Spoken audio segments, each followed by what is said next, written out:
Hey everybody, welcome to the stream. I'm just going to take a few minutes to get set up here and welcome everyone in, and then we'll get started. If you see me looking over to the side, that's because I'm getting everything set up. All right. Awesome. Hey Matt, can you do a little bit of test? Tell me if you can hear me and also the music in the background. I think I'll turn the music up just a little bit to add to some fun here. All right. That should be good. I know we hear my annoying dog in the background. All right. That should be good. I know we hear my annoying dog in the background. Okay, we're gonna mute that. Okay. Yeah, there should have been an echo because I did have the stream playing, as well as the headset. So there we go. Okay. Fantastic. Well, I see we do have some people in here already, so welcome to the stream. We're going to cover a couple different things today. Matt, if you can, when you get a chance, let me know if you hear the music and also me. I want to make sure that everything's coming through okay here. All right. I'm just going to leave the music like that for now. Everything should be good, and then we can get started with some writing. So, we've got a couple different things to cover today. And what I'm actually going to be doing is I am working on a spin-off event for a LARP called New World Magischola, which many of you watching probably know about if you haven't played. And I'm going to be writing something really personal for the prologue of this particular event. So this spin-off is going to be taking place in Philadelphia, which is where I'm from and where my family's from. And what I'm going to be doing is kind of playing with putting something personal into this prologue and setting it up as an introduction. So I have a couple of goals, and I'm actually going to type them out here. Goals for this prologue, which is, a thing I like to do when I write. And we'll go through some exercises and stuff as we get some more people in. But we do have some goals here. So one of my goals for this prologue is to introduce the LARP spin-off to both new LARPers and people familiar with the setting. Introduce and provide a sense of place, location, because again, this is set in Philadelphia. It's my home city. But not everybody who's going to be interested in this game or playing this game is going to be from here. So I want to really engage people who are from here, but also work with people who are not from here and want to learn a little bit more about it. So goal one, introduce this to new people and also people familiar with the setting, and to do the same thing with the actual city. And I'm going to try to be very open-minded to making it personal. Now, this is going to be a scenario related to a character that I've played several times. Hi there, Jess. It's good to see you on. This is going to be about a character that I've played several times in a LARP. And so I've already put a lot of my own personality into her, but she's pretty different than me in a lot of regards. And I'm going to try to make this a bit more personal intro to really engage people in this particular setting. It's good to see you, Jess. So if you guys do comment, I can see it over on my other screen. So if I'm looking over there, that's why I have two screens set up. So that's what I'm going to be doing here. But since I know that I am going to have some people writing along and wanting to talk about LARP, I just want to let you know that you're not going to interrupt me as I get into writing. Go ahead and put anything you need to in the chat there, and we'll handle it. Also, if you have any questions about links or resources, Matt, aka Bluegrass Gamer, is my mod in the chat as well, and he'll be able to provide you with some information or draw my attention to any questions you have if I'm missing those. So I did have like a little bit of an agenda here too to get through. Let's see. So the first thing I want to talk about, I want to do a pep talk, right?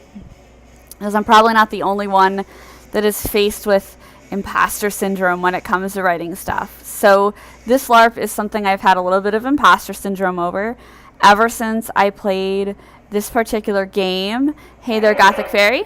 Oh, somebody just followed. Ever since I played this particular game, I have, you know, had a little bit of imposter syndrome, but also have had the drive to make a spin-off. So, you know, I come from a gaming environment initially where I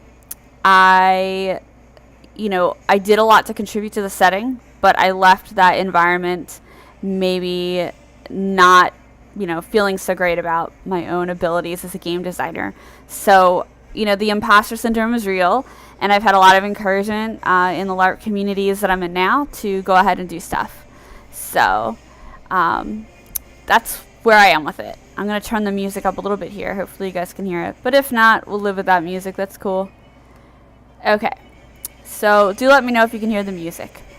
Okay. So, yeah, the imposter syndrome is a big deal. If you are having imposter syndrome with your writing, with your game design, talk about it in chat. We're here to kind of encourage each other. But that is something I faced with this. So I did submit a proposal, and the proposal was accepted. And I know that the organizers of the game believe in my ability. I know that the community believes in my ability. So I just had to kind of get everything down on paper. So part of doing this transparently is to show you a little bit about the process of overcoming imposter syndrome.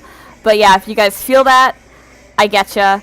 Go ahead and write in the comments on the side there, and we can make it a discussion about imposter syndrome, because people get really intimidated, especially when it comes to stuff like game design, because it seems like this big, huge, scary thing. And you know, I know a lot of marginalized people feel really kind of discouraged. It's like a really intimidating space when you've already been pushed out of that space. So I want to do my best to encourage everybody to write whatever you want, get into whatever genre or aspect of writing you want. For me, it's game design, and my goal tonight is to write a really cool prologue. As I go along, please feel free to make some suggestions, whether you know all about this setting or not. I'm doing this transparently because I want it to be the best that it can be, and I want to really hook people into playing this game.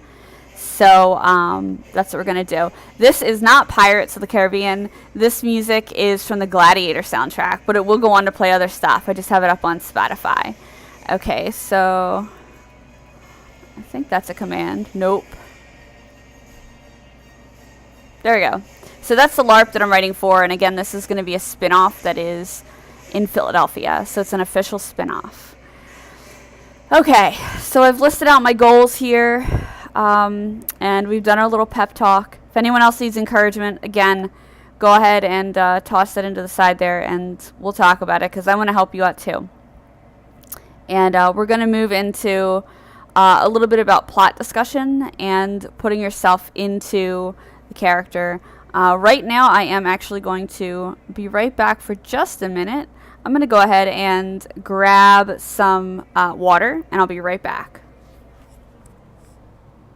Talk amongst yourselves for just a moment.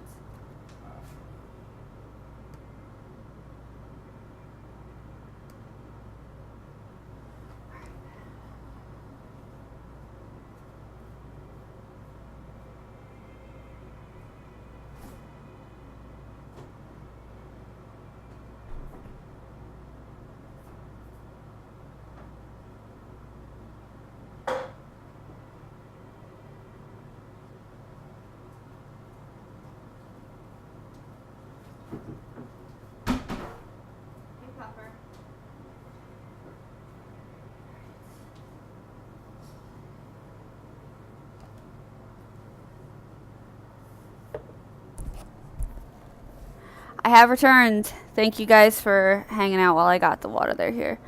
Okay. Am I going to take part in Jason's post about creating LARP content? Are you talking about the Golden Cobra Challenge? Because I am totally going to write something for the Golden Cobra Challenge. I'm actually talking to a friend from Magiscola that I met through Magiscola all about it. and I am hoping to submit something to it. Let me pull up the link for that. Golden Cobra. Here you go.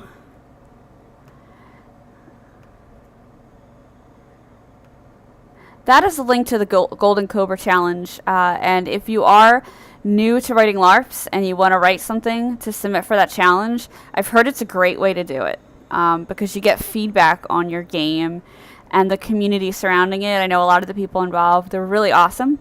I wanted to do it last year. I was too nervous. I didn't think that I was on that level.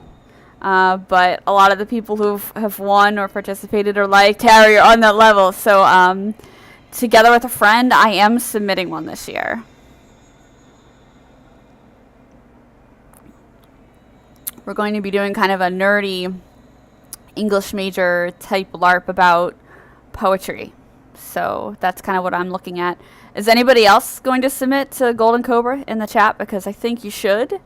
And there's going to be a lot of workshopping creating these LARPs for Golden Cobra. That's what I'm most looking forward to. There are already people putting together like support groups and feedback, and you know, I'm kind of like new to the whole LARP critique thing, so I'm really looking forward to learning more about that process.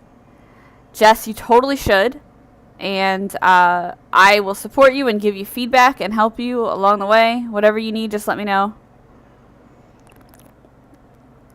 The people involved in that are really great. So it's not, I know it seems scary, but it's not scary. Okay, so that is a great question. So, yes, you should. You should definitely do it. Everybody should do it. I think Gothic Fairy's Nicole, right? Or is it Lauren? I think it's one of you. I think it's Nicole. Tell me. Yes, you should. Okay. So... yes, so making it personal. Now, this is the scary thing about what I'm doing here. The scary thing. Yeah, the scary thing. Because, you know, the best writing is usually personal. And the best LARP usually kind of helps you learn something about yourself, at least in my experience. And with this prologue, I'm hoping to do both. Now, the character that I'm writing, some of you know her. Hi, Nicole. Some of you know her, but her name is Minerva, and I do have some things in common with her, but also some things not in common with her, because she's really, like, tough. I want to be more like this character, and I even played through Run 5 of this game. Yes, you will learn about Minerva as I write this. I even played through Run 5 of this game knowing that I'd be doing this spin-off. And in Run 5, of course, Minerva's in Wizard College, or she was, and she graduated. So she went from being a mage to a wizard. You're a wizard now, Minerva. You're in the real world. And she's a marshal, so she's a wizard cop now. And I had her intentionally posted to the fictional Destiny province, which covers the real-world area of the Northeast in the United States, which includes Philadelphia, which is where I live. And I've already written a little bit about her adventures here to kind of get myself started. But what do I want to do with this personally? The very first time I played this game, I had an experience where I deliberately explored grief in the LARP. I had lost my grandfather. I had a relationship that was falling apart. I was going through a really tough time, and I needed to let go of some stuff, right? So when I was in this LARP, I did that through the character, and I have an article about it. I wrote it on NordicLARP.org, and I'm going to go ahead and do this. Hey, Terry. No, it's not going to be Corinna. This LARP character is Minerva. She's very tough. You would probably laugh if you saw me play her because she's different than Corinna. For those who don't know, Corinna is a character I played in Dragon Thrones recently. So some of the people in this chat here know all about Corinna. She's very different than Minerva. Minerva is a very tough wizard cop. So making this personal. So when I first played this game, that link will show you kind of how I explored grief and how I did make it personal. In the game. And how does that connect to what I'm doing now? Well, again, talking about my grandfather and how I lost my grandfather and had to deal with that grief. A couple years before my grandfather died, we sat down and he told me stuff about his family, stuff that you couldn't find by looking up like Ancestry.com. And one of the things he told me was that one of our ancestors, who came from Germany, was actually a carpenter for John Wanamaker. And anybody from the Philadelphia area knows that John Wanamaker has this beautiful department store building with an organ in it. And it's just known locally for its really amazing architecture. And apparently my ancestor, he was a carpenter for John Wanamaker's corporate stuff, but his work was so good that Wanamaker actually made him his personal carpenter, and he did a lot of details on Wanamaker's home. And that story kind of always stuck with me when I've moved away from Philly, when I've thought about moving away, when I think about what this location means to my family, and when I think about all my family that's moved away and passed away. You know, that story's always stuck with me, but I've never done anything with it. You know, like if I don't tell anybody about it, what happens? It just kind of dies. And when I was thinking about different locations that wizards could possibly inhabit in the real Philadelphia, like where would people go? What cool places would people in the wizarding world, you know, visit? I posted something about it in one of the Magiscola groups, and somebody mentioned the Wanamaker building. And I was like, oh my gosh, you know, I have a really personal connection to that location. And so my idea, and it's not really a fully formed idea, we're going to talk through it, writing as I write this out. My idea is to make a personal connection with my real life ancestor and this character, Minerva. Now, I'm not going to make this necessarily one of her ancestors or anything, maybe not. But what I am going to do is make that ancestor some kind of magical person. So he'll be part of the magical world in the history of New World Magiscola. And I might change the gender. I don't know. I might make it a lady carpenter ancestor person. But anyway, that individual is going to have some kind of connection to my character in the present. And my goal is to create some kind of MacGuffin, some kind of artifact that will show up in the game. Now here's the catch. I want to make this prologue so that if you show up to the game and you didn't read the prologue, you're not lost. But if you feel like reading like a 15 or 20 page, you know, piece of setup for the game, you'll have a little something extra to bring with you. I don't know if the object in this game or in this piece is going to end up being integral at all to the plot of the game. That's not really up to me, because the way that this kind of LARP goes is the PCs really kind of determine that. So I'm going to set something up to give to everybody in the game, because my character will be like a central figure in this game, and that's how I'm going to sort of manage it. But I'm going to give them something to start with. So the elements of the story, and I'll just type that out in the outline here. Elements of story. Okay. I'm going to include my IRL ancestor type person. Item of magical significance. And location. The Wanamaker building in Philly, which I'll pull up some pictures of that as we start to look at it, and maybe you guys can help me come up with ways to describe this building and its significance in the area.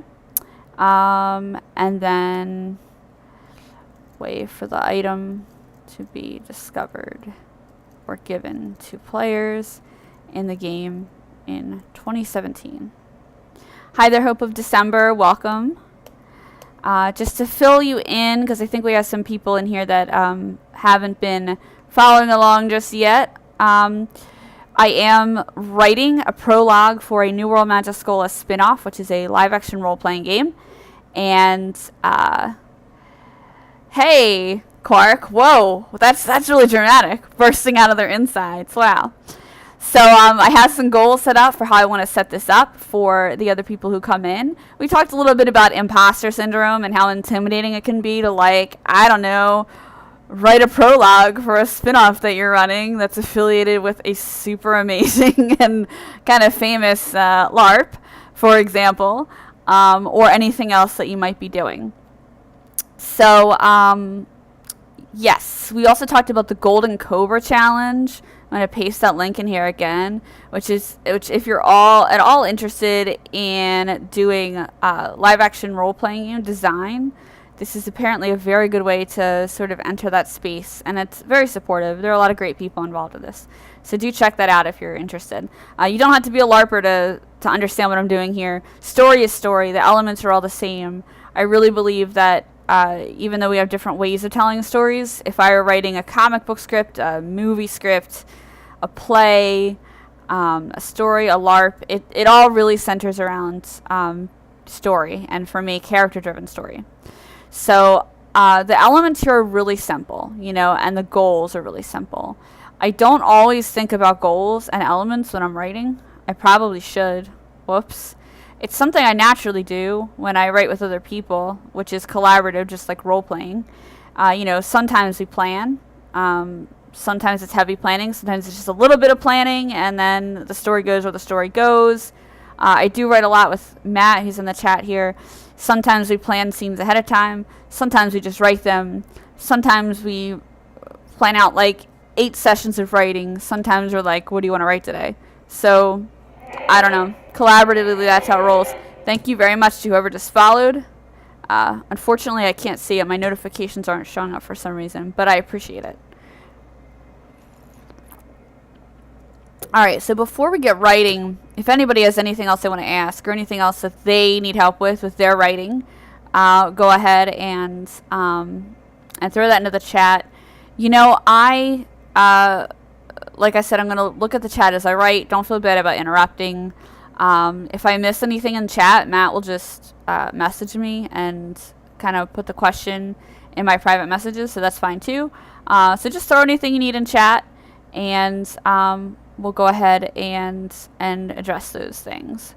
So, yeah, I don't know the answer to that question. I know you're supposed to say something like European, African or European. I don't know. I don't get it. Any tips? Thank you again to whoever just followed me. Again, my notifications aren't showing up, but I appreciate it. Any tips for getting over blocks and lack of inspiration? For me, it's talking about it and crowdsourcing stuff. I'm going to fix my notifications over here while we talk. I think I know what's happening. Alerts. Where are my alerts? Oh, my alerts are hidden under my video. Alright, I'm going to move my alerts over. So next time someone follows me, hopefully it'll show up. Yeah, so for me, it kind of comes down to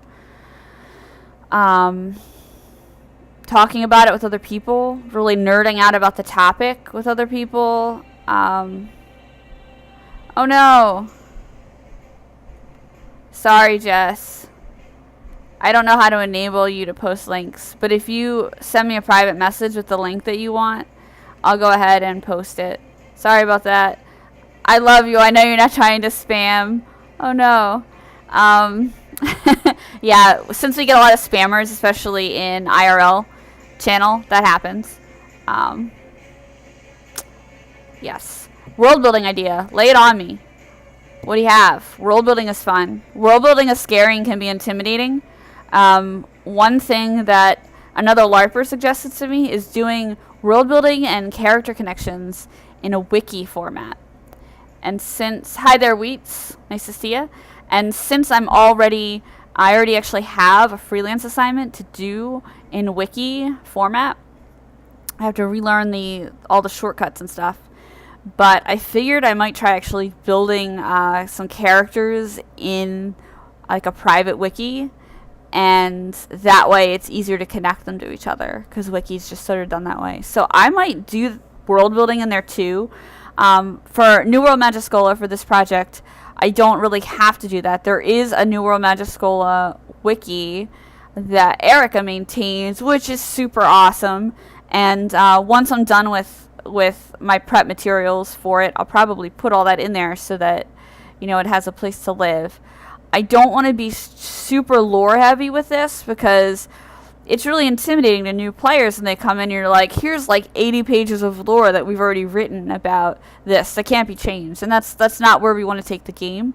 So to keep it new player friendly, I've decided from my spin-off, I really do want to build the culture of Destiny Province and of Philadelphia in particular in this magical universe, because this place means a great deal to me.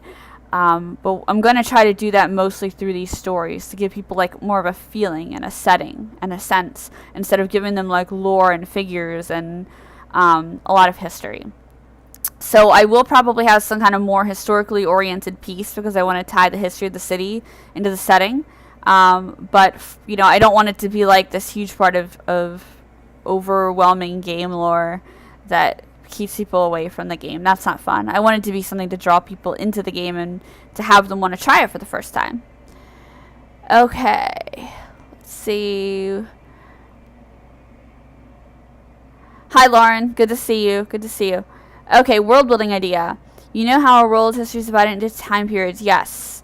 My idea is that at least someone yes, that is really realistic, because if your world is fictional, it would make sense that there are still different eras or epochs in that time. I've seen authors do it in a way that's like kind of intimidating. I don't know if Alex is here. Alex, if you're here, say hi. I'm going to use you as an example. Alex is one of my favorite authors, and I do a lot of editing for her. And she's got a lot of strengths. She is a fantastic writer, and she was an artist before a writer, so she's really good at handling critique, which makes me very happy to be her editor, because not all writers are like that. As a writer, I get it too, but as an editor, not all writers are like that. But one of the most frequent critiques I give her is that she puts a lot of this background info in the beginning of the novel or the story, and it can be a little overwhelming as a reader. I want to start with like a personal connection to a character, not 5 pages about the history of their world. And that's really hard to balance when you're starting a large work like a novel, because you want to give people the right context, but you also need to get that personal connection right away. So there are different ways you can do it, and different ways I've suggested to Alex to do it. She is really good about revising and dropping some of that history still towards the beginning of the novel, but not like on the first page. That's one way to do it. You can drop that history throughout, do like smaller info dumps. You can also publish like supplemental material online or in a glossary, to your book, to kind of give more background. Any Lord of the Rings fan knows what I'm talking about here. There's like so much stuff you can do with your fictional world, and it's really tempting to throw all that at the reader so they have this context when they go in, but it's also really intimidating to the reader to read about like 20 ages of man before they get to the main character. So that's kind of my recommendation. Okay. How do you avoid excluding or alienating other players? There are a couple different things you can do.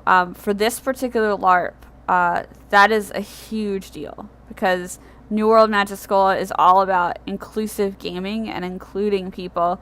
So, everybody in the community is really sensitive to that.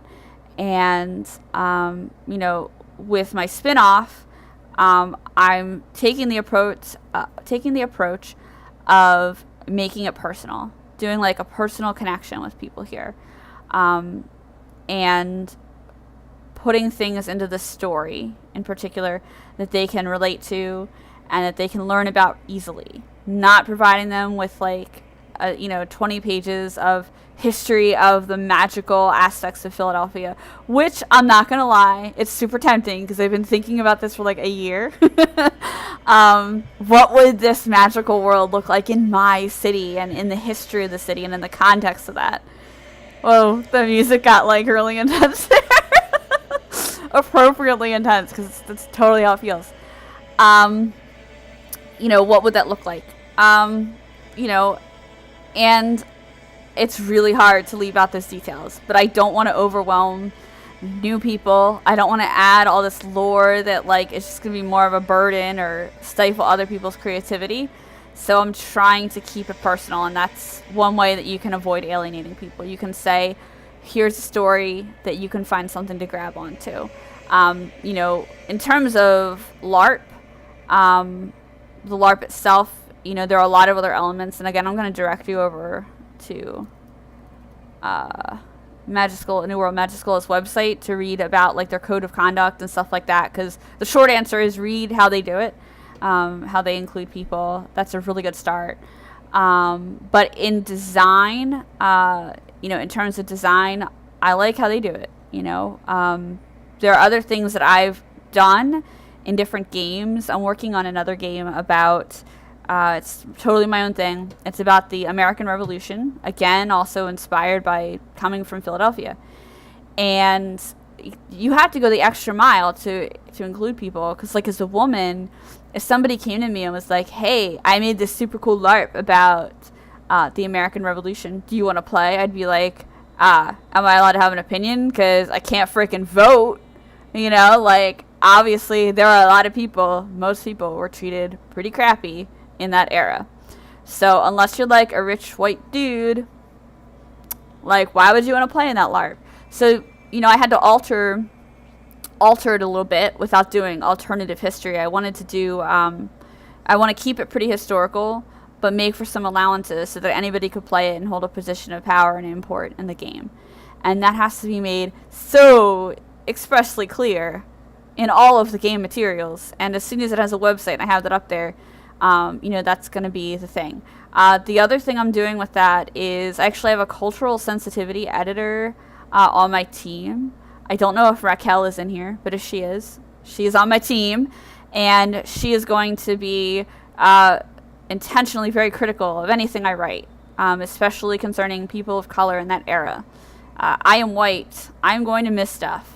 And she won't be the only person looking for it. I'm not going to, you know, rest that entire responsibility on one person's shoulders. But, you know, she's volunteered her time to really help me with that, and also to make sure that costume elements are not at all offensive or appropriative. So, yeah, it takes effort. It takes work to be inclusive, and it should. Like, if that's your goal, and it should be your goal, you know, you've got to go out there and make it happen. So, and it's something to think about.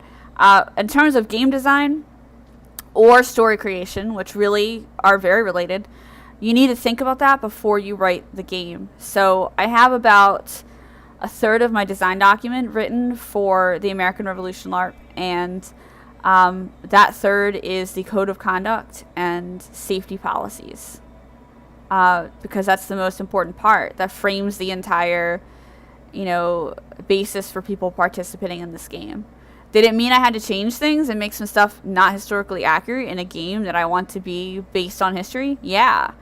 Is it worth it? Absolutely, because I want people to learn. I also don't want to think about inclusion just in terms of like a social justice way, although that's really good.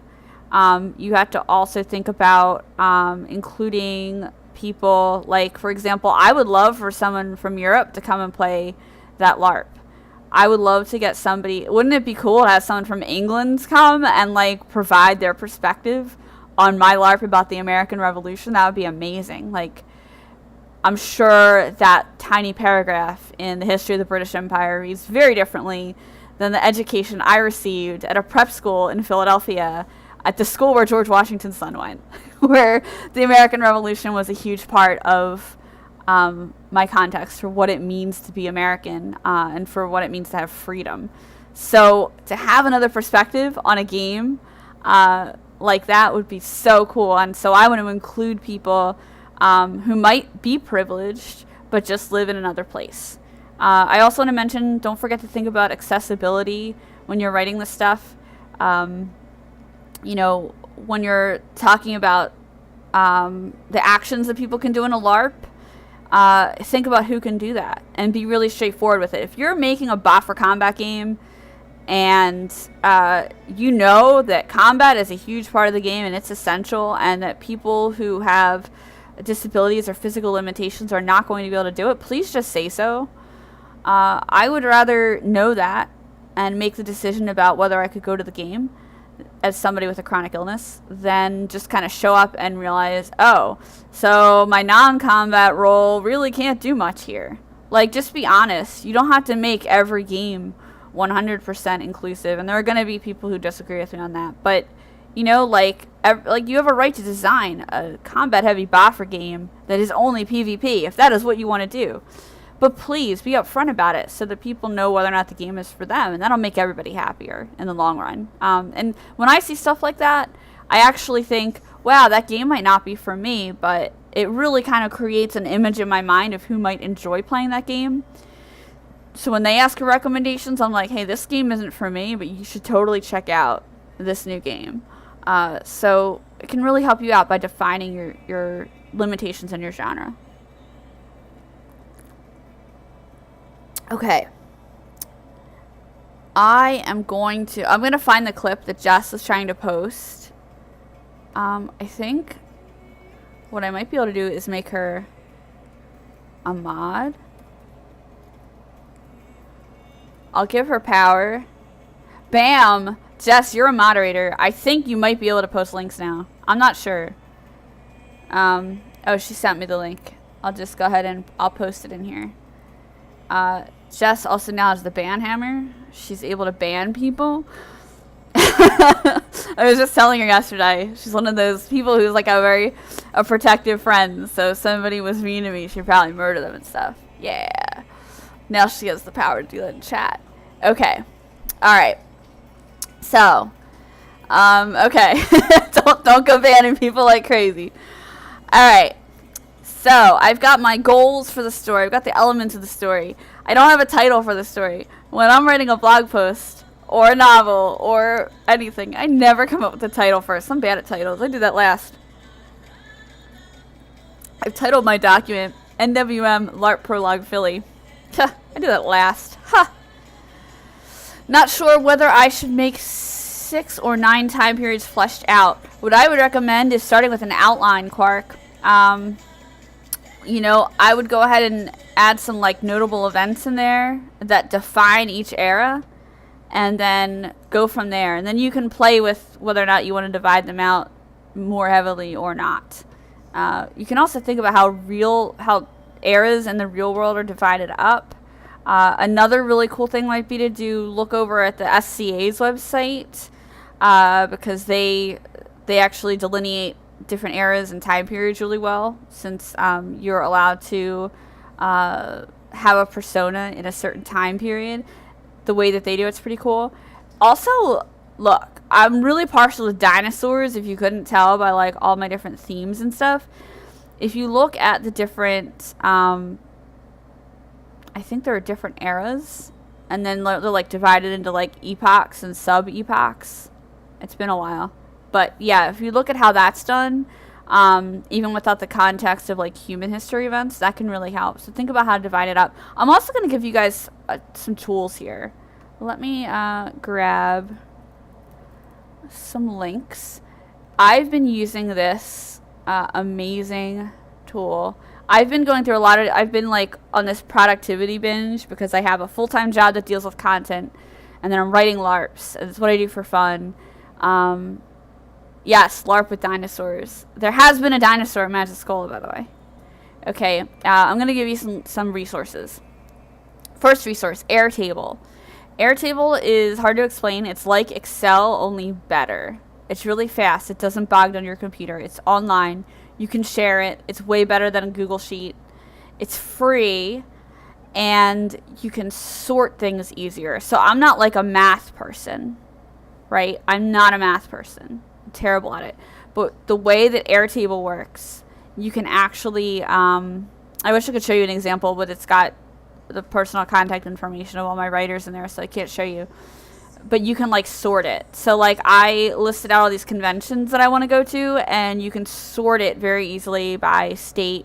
You can tag it so that it goes by state or theme, or like what type of convention it is, or location. It's really it's amazing.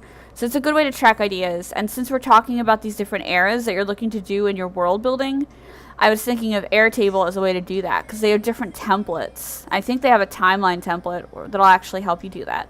Airtable's amazing, and it's free. It is just such a good resource. Here's another one that a lot of you probably already know about, but I'm going to drop it in here anyway. It is called Asana, and this is a project management tool that I've been using to manage my writing because I have so many things going on that I needed a better way to organize it. Asana helps me manage that. And then what you can do is just link it into Airtable or your Google Doc or whatever else you're doing. A lot of people use Scrivener. That's another useful tool. Not my particular favorite. But, you know, it is a tool that people use. Let me pull up a link to that as well. It's like book writing software. It's not my favorite, but a lot of people like it. It does cost money, but there is a free trial. I'll put that in here. You can check that out. So, you know, there's some good resources, and I should make some kind of like writer resource table for this chat just so I can pop a link in there later. Matt, if you could actually save all these links that I'm posting, just the writing resources, and just pop them in like an email to me or something, that would be great, because I'll make that a resource page, and that'll be easier to recall in future chats. But yeah, you know, like, check those out. I think Airtable in particular would be really good for actually making a really cool looking timeline to go along with your world building, and a really easy way to organize everything on just one location. All right, so thank you, Matt. I appreciate that. Okay, so goals for this prologue. We've got the elements of the story, and I'm going to do an outline. I don't always outline my stories, especially for anything like less than 20 pages. I do that more with blog posts, actually. But I am going to do that for this particular story because I'm trying to accomplish these specific goals. So I'm going to begin the story. I'm going to begin the story with my character, Minerva. And the reason is, for new people, it's going to give them a very good expectation of what the LARP is like in the present. So I'm going to start with Minerva. And for existing players who know my character, they're going to be like, oh, it's Minerva. Of course I want to read this story. I've gotten some really good feedback on stories I've written about her. So we'll go right there. It's also going to show that, you know, this world, she's a very gray character. She does things that are questionable, but she's not evil. She's got very good intentions. She's all about justice. And overall, she does things for the right reasons most of the time. So I like that I'm introducing this whole world to new people with a gray character, because it's really obvious when you look at Magic Scholar's website that there's like a lot of hope going on, and there are obviously challenges in that world. But I think to have the starting point be really gray is cool. So I'm going to do that. So I'm going to start with Minerva. And I'm going to start in Philadelphia. None of this traveling stuff. We're going to start where the LARP takes place, and at least in the city where it does. And what else are we going to do? So then after that, we're going to set it, and then she is going to... Minerva discovers artifact. This makes me think I feel like she should have, like, somebody else there. And I don't know who, because I haven't written in any particular character that will be appearing there with her. A lot of the people that she teamed up with may or may not be there. And also, some of them are other PCs, so I don't want to, like, write somebody else's character without asking them permission. I'm sure I could write Ike Quintana in, for those that know him. But I haven't talked to Craig about that, so I don't want to just, like, write his character. And I'm also pretty sure he'll probably be at my game, but I don't know. So I don't want to do that. So I may have somebody else there. Friend there? I don't know. A lot of the other people she worked with have moved on because they graduated, or they're still at school, so they're not here. So I got to think about who to include. If you guys have suggestions about who to include, that would be good. Minerva works very well with people who are humorous. So anyone who has a sense of humor, because she's very serious, would be good. And that would be fun for me to try writing. Okay. So we have Minerva. We have her discovering the artifact. Now, there are a couple ways we could do this. The next scene I want to do is my ancestor creating and hiding the artifact. And this is going to be the meat of the story, the history. So I'm thinking for some reason he actually had to hide it. I don't know why.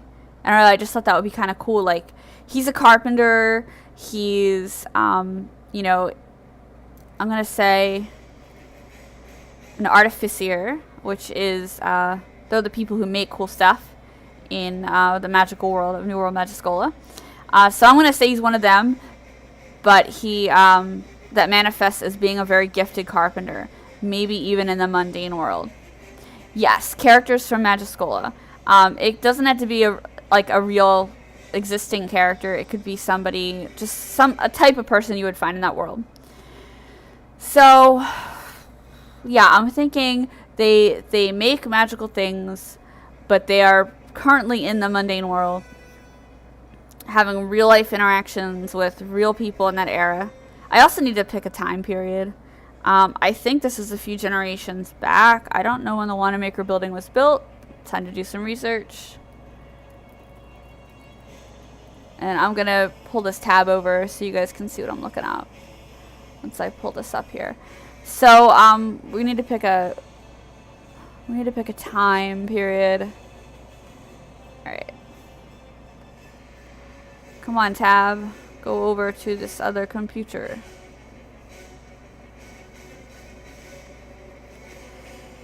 I'm just dealing with my computer. You can hear the drama and the intensity in this. There we go. All right. Here we go.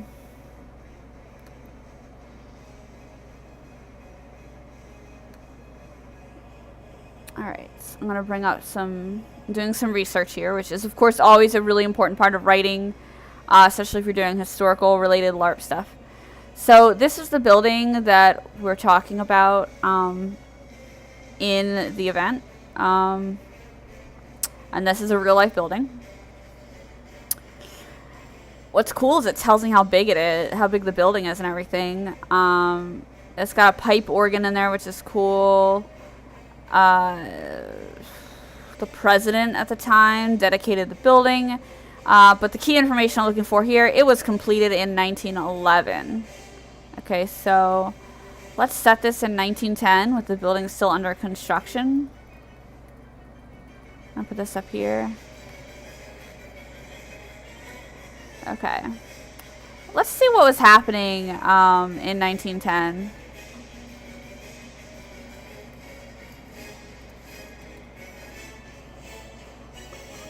And maybe there was something happening. Yeah, Trinkas. Oh my gosh. Trinkas would be great to include. Yo, I love that idea. I'm going to use that. Trinka help. So for those of you not familiar with Magischola, Trinkas are like helpers. They're sort of, but not really like house elves would be in Harry Potter. They do helpful stuff. They deliver mail. They help people clean. They're basically a way for NPCs to help do stuff, help get stuff done in the real world, or in the magical world, in the game. I think Trinkas would be cool. And Minerva would get like frustrated with Trinkas because she's kind of a jerk sometimes. So that would be great. I'm going to have a Trinka in there. And that also, if you think about how that works in the game, if somebody's new to the game, it shows them what a Trinka is. And if they're aware of the game, it's bringing a beloved element of the game they've already played into the story. So that's great. We're going to have a Trinka. Okay, so here's something that happened in Philadelphia in 1910. And remember, my family was here at the time, on both sides of my family. So there is a labor strike by trolley workers that grew to a citywide riot and a general strike in Philadelphia. So this is a real possibility for a real event that happened in Philadelphia. I think it's 50 or 60 years too late for some of the riots that happened. And this is great because it focuses on a theme that's kind of safe to explore in the context of the game, which is the stratification of society. You know, we don't play with sexism or racism in the game. Everybody's considered equal in that regard. But in terms of the stratification of society and like a financial perspective, or like I was born with money, or I was born with parents who were wizards and you're not, that's a big deal that we play on in the game. So kind of relating that to this real world event is pretty cool. This seems like something that could have been done. I think I'd have to do some more reading on it. Yeah, this looks like a really good potential. But the general idea is that there's a strike. It's for a reason that is echoed in the game, which is unfair treatment of different social classes, or workers in this case. And that's cool. It shows that there are issues in the mundane world that are reflected in this magical world and vice versa, which is a very big part of how this game is transformative. So that is a great element to include. So hiding the artifact during what's this called? The general strike. Okay, so we've got a real world context for my ancestor hiding this thing. We have Minerva finding the artifact and Trinka helping. And we have a very specific location. And of all the things that's going to be revised, it's probably going to be the description of that location, because I live about 25 minutes from that building and I haven't been there in more than 15 years. So this is a place that I could just go to and look around. And I'll probably do that and then revise the beginning and even take some cool pictures and include those pictures in the story before I make it go live. I've got 3 eras down. How many time periods should I put in each era? I would start with 3 and like think of 3 specific defining events that happen within each era. That would be really good. Yes, you were a helper. Trinka helped. Yes. So that's awesome. So now we need character names and backgrounds. I'm not going to go into detail about Minerva. You guys are going to find out all about her as I write. I have a very good sense of this character. I have LARPed her for like 5 events. Okay. We need the Trinka. Now, I don't know if Trinkas normally have names. But Trinkas help in the wizarding world here, in the magical world. Trinkas... this Trinka is going to be specifically... Now Trinkas, they're not like super intelligent beings, but they're really lovable. And they have unionized in the past. That could be interesting. Maybe the Trinka is curious about this this riot, the general strike. That's kind of cool because that comes up a lot in the game. Trinkas, don't they have unions? They're workers, but they're like kind of not. It's not that we mistreat them, but Trinkas, you know, they deserve some stuff, right? So that would be a cool little piece to add to this Trinka. Okay, another thing that we like to include in New World Magischola is that the default pronoun for people is they. So as I'm going to get into the good habit as I create the characters here of using their pronouns. Minerva, and this is my decision, she goes by she, her, hers. But the Trinka, we're going to make they, them. Theirs. So not something you have to do for every story, but that's really pertinent to this particular setting. So I'm going to make an effort, and you guys are going to have to help me out, catch me when I do it wrong. I'm going to refer to the Trinka as they. Trinka is going to be a gender. So we're going to get into the really good habit of using that pronoun. Okay, so Trinka, they, them, theirs. Alright, so those are the characters I have. And then I am going to make the ancestor. Let's see. I'm tempted to change the gender of the ancestor, although in the real world in 1910 it's not something a woman would have been doing. I'm gonna honor my ancestor and keep him a he. I don't recall his name. There are a couple different names that were used in my family, but I want something. I want something to reflect his ethnicity, which is German. So help me out. Give me a German first name for a male character, and I'd like it to be one that is not religious and one that is not affiliated with Nazis. We want to avoid that too. So no Adolfs here. But yeah, help me out. Give me a suggestion with that. Villain character. I don't know if we need a villain or not.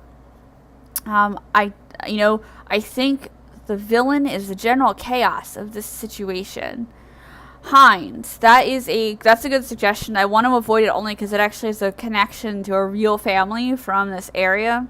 So I'm going to avoid that one.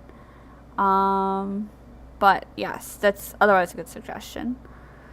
So I think I'm gonna avoid there being a villain per se. The general chaos, though, and we can think about it that way. The general chaos is sort of the villain as far as it's the antagonist of the German character getting his work done. So we're just gonna call him. Oh my gosh, I love it. Erik Solvig, because it kind of sounds like Erik Selvig, and we all know that I'm obsessed with Thor. Jess, I know you're also obsessed with Thor. Rudolph is also good. Rolf is also good. I kind of like Rolf. Rolf, maybe? Hi there. Usel's not dead. Hi.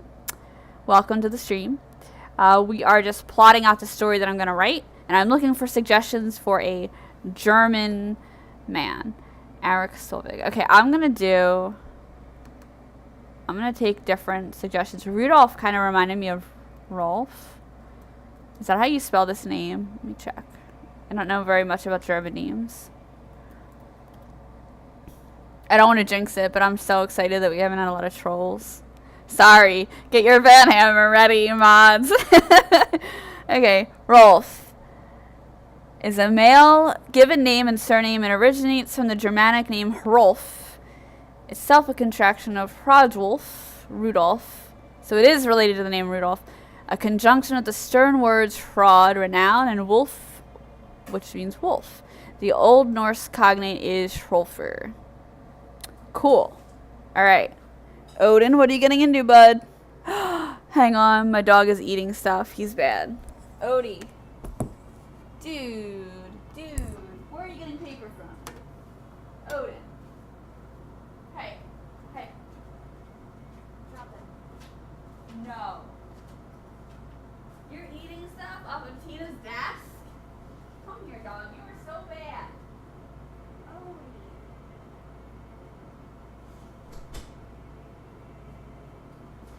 Where did you get this? Are you eating things from Tina's desk? Let me see. Where did you get this? You're a bad boy. Odin. Odie. You are so bad.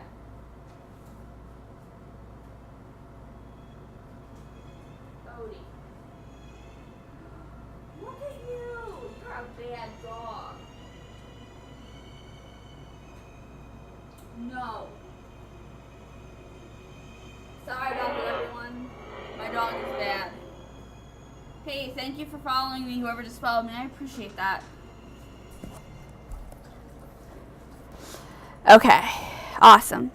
Thank you so much to my latest follower. My notifications aren't working now, but I did hear one, so I know somebody followed me. Thank you. Okay, sorry about that. My dog is evil, and he just started eating my roommate's stuff. Not cool.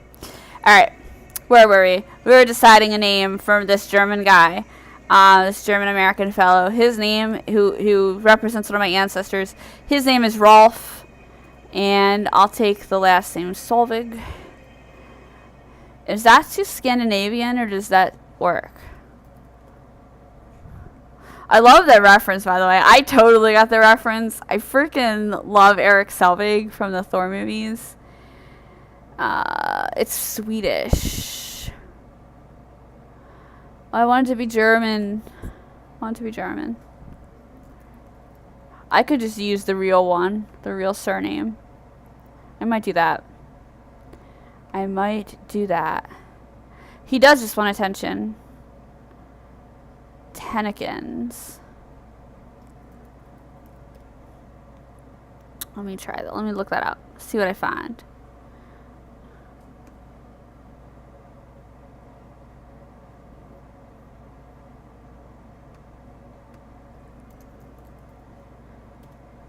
I like it so far.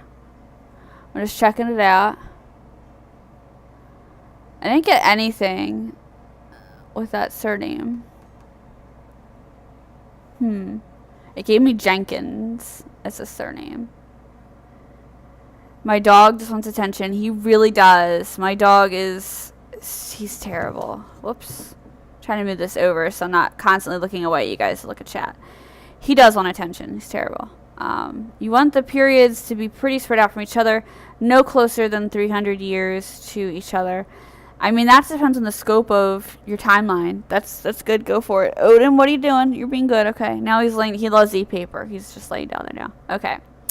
My dog is so bad. All right. I think I'm just going to use the real surname. Okay, which is Hafer, which probably would have been pronounced Hafer. So, bam. So we gave him a fictional first name, and we gave him a job. He's a carpenter. In the real world, in the mundane world, he's a carpenter. In the real world, he is an artificer. Job. I have a great idea for his job. Job is to pose as a mundane carpenter.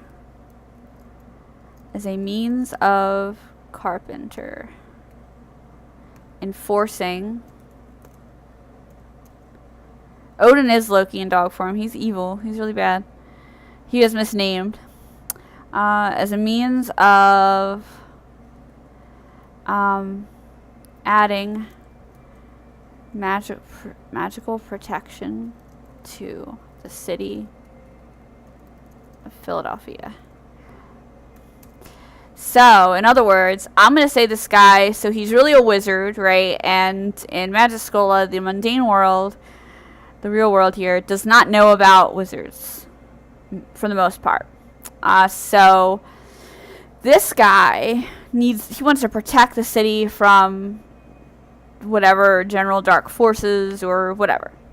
And so his job, and I'm going to say he was working with the marshals. So his job is to protect the city, so he could put like protective runes on stuff. And then, he's carving these in as embellishments, and then he's adding them to these buildings in the city. So it's a magical protection. And that ties into Minerva, even though she is not related to this particular, to this individual. That ties into Minerva because she considers herself to be a very protective person. She's a wizard cop. She's a marshal. She protects people. So that's pretty cool. All right. All right. So I gotta put the info about him here. So it goes to... So Minerva is at the Wanamaker building. She discovers the artifact. Flashback to Rolf hiding artifact. Alright. So the characters. I'm also going to include Philadelphia. I don't want to forget the importance of the setting, because the whole idea is that this event is written around the setting of Philadelphia and kind of the traditions of marshals in this city. So Alex is trying to join the chat. Do you see it, Alexa Wayne? So far I do not, but let me look at the list here, the viewer list, and see if I see her on there. I see her in here. Yeah, she's being listed as a viewer. Oh, I can actually see who's in here. Hi, people. I know who some of you are. I see Logan's here. Hey, Logan. Okay, so I've got my character names and backgrounds sorted out. So I'm gonna go back to the plot. I don't always outline this way.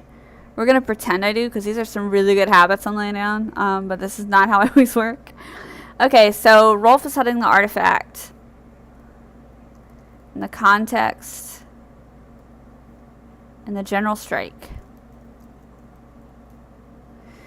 Hey, Logan. So the general strike of 1910. And I love history, but I am not obsessed with historical details. So this is going to go through somebody who's really all about that stuff. More about history than I am, who wants to pick out those details. And I know a couple people within the community that will probably check this out for me, because it's helping the community and it's really short. So I will run it past them. I have to really divorce myself from those details. I work really well with people who are more into learning extremely specific things about historical details. I write with Matt all the time. Right now we're actually working on a piece about World War II. He loves that era, knows everything about it. I don't. I love characters. I mean, I like writing in the era, and I was really inspired to do that. Yes, Matt, I said historical research. You can see why he's such a good person for me to collaborate with, because he loves doing this when we write together. So, you know, I'm just going to get the story out, but then we'll probably take the feedback of anybody who would like to go through this and provide some more background about the general strike in 1910 in Philadelphia. So, okay, so he's hiding the artifact. So now I need to figure out what this artifact is, and I'm looking for some suggestions here. We know that his whole purpose is to pose as a mundane carpenter, making these fine details on Wanamaker building to protect it and the city from harm. Cool. But what particular artifact does he have? Some ideas. Maybe he has a special wand. And I'm going to throw this out there. The possibilities are kind of endless in this setting. So maybe it's a wand. Maybe it is something of significance to the city. I would love it if it is something that students of multiple disciplines would have to work on together to research, because that's kind of the theme of this event that I'm doing, is collaboration. You know, oh, I'm a marshal, you're an artificer, this is how we work together to make a cool wand or to figure it out. But I don't know, I'm not creative with MacGuffins. I need something cool, so help me come up with things. A wand in a hidden puzzle box, that would be cool. I think that would be funny, because the trinket would be like, Trinket, help, it's a puzzle box. And they would try to like figure out all the codes and combinations, but trinkets aren't like super smart, so that would be hard. And then Minerva would just be like, burn it. Because she's not good at that stuff either. She would be like, I need to find a member of the Explorers of the Eternal. Or incinerate. Incendio. Historical anagrams. That would be kind of fun too. I could put a puzzle element in here. Artifact in the general strike in 1910. Hidden in some kind of magical... I'm gonna go with the magical codex. I don't know, is that too, what the heck is it? Is that too Da Vinci Code to like, be obsessed with, like, a codex? I think it's kind of cool if it's magical, though. I think that happened on The Magicians, too. But that might be neat. Like, you have to get the keyword. You have to get the password. Okay. Yeah, let's do a codex. So there's an artifact in the codex. So I still need the artifact, but what's the codex? And what's the password?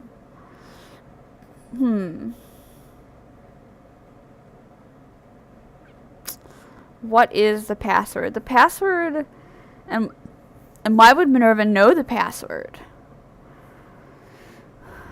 Okay, Matt is on BRB. So I think Jess is my only other mod in here. So if somebody comes in and is a jerk, Jess, you gotta, like, kick them out. Okay. Oh, this is tough. I need to figure out what the MacGuffin is. What is this cool object?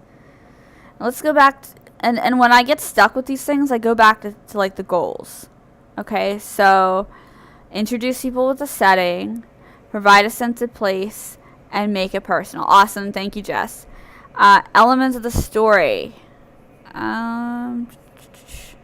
So I think we also need to think about the goals of the event that this is the prologue for. And this makes me think of, yes, password could be a person or place. The egg of an extinct cryptid. Ooh. That is really cool. And that would be a really cool prop to have at the spin-off. I'm going to keep that as an idea. I think that could be really interesting. The dramatic music is happening again, so that makes me think it's a really good idea. Let's see. The event is going to have some like trials at it and a lot of ethical debates. That's going to be a really heavy part of this event. So, wow. I mean, we could kind of go a little Jurassic Park with the event and just in that, like, what is it ethical to do with the egg of an extinct cryptid? I mean, imagine if that could still hatch. And then if it was a really cool cryptid, that could be, like, the next Magiscola plushie. Like, saved because it was hidden in the bowels of the Wanamaker building by Tara's real-life ancestor. That's pretty sweet. Yes, I will remember how all Jurassic Park movies end. Oh, yeah, I don't want Minerva to be, like, killed by a velociraptor on some island. Okay, that's a cool possibility.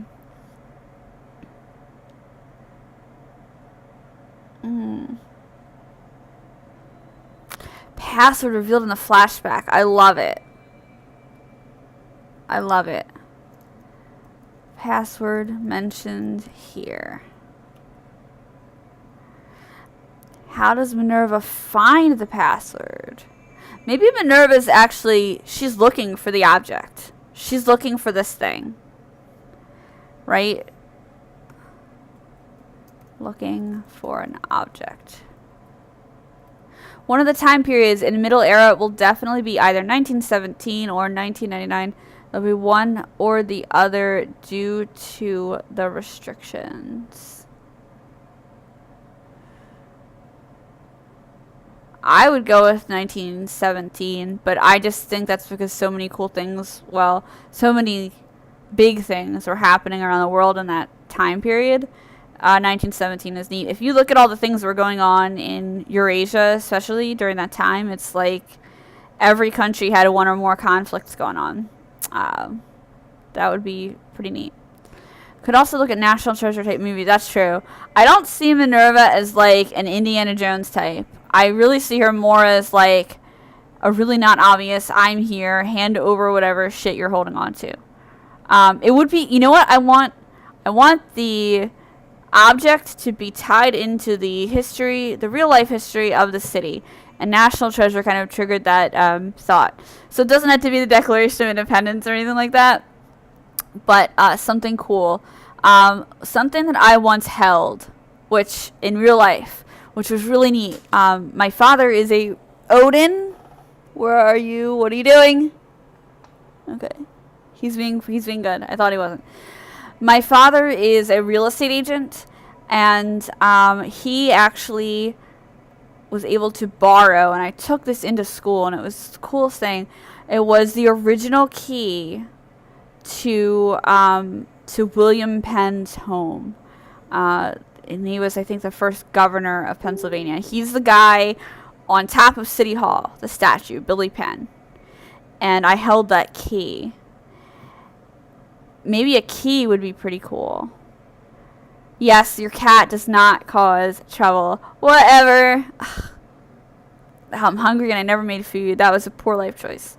Okay, I do have food that I can heat up, though, which I will do soon. Alright. I think the object should be the key. Artifact. Key to Pensbury. I don't know if it should be the key to Pensbury Manor, but we're going to say it's a big key. Large brass key. Alright, and we don't have to determine the significance of the key or what the key does at this point in time, because we can have that happen at the LARP. Hi there, D. Marshall B. Is that Marshall? What's up? I was talking about you earlier because you were talking about Golden Cobra things. Yes, we were. And how everybody should enter Golden Cobra. Okay, so this key is going to be like the MacGuffin. This is going to be the object she's looking for. And I don't know how that will play into the event or what people are going to try and do with the actual event, but that's it.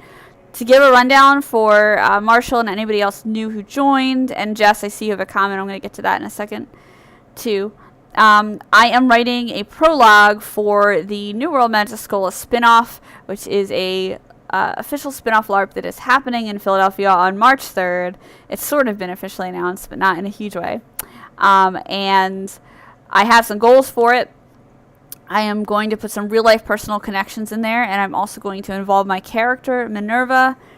And this is going to be a 15 or 20-page thing, and maybe less. And I'm trying to set it up so that you don't have to read it to play the game, but if you do, it provides some cool context and hopefully brings in both new and existing players. Yes, Golden Cobra. I was looking at old submissions in Golden Cobra too. Oh my gosh, I found some really cool stuff in there. Rules scare me. I don't know. Mechanics. Ugh, hard. Tough. But whatever. That's why we're working together. Because I'm like, I don't know. Rules. Trinka, Shiny Things finds key. I should mention Shiny Things. Because that's a throwback to Ciara. For people that know. Yeah, know about it. Okay. So Minerva is looking for the specific object. And she's a marshal. She's a wizard cat.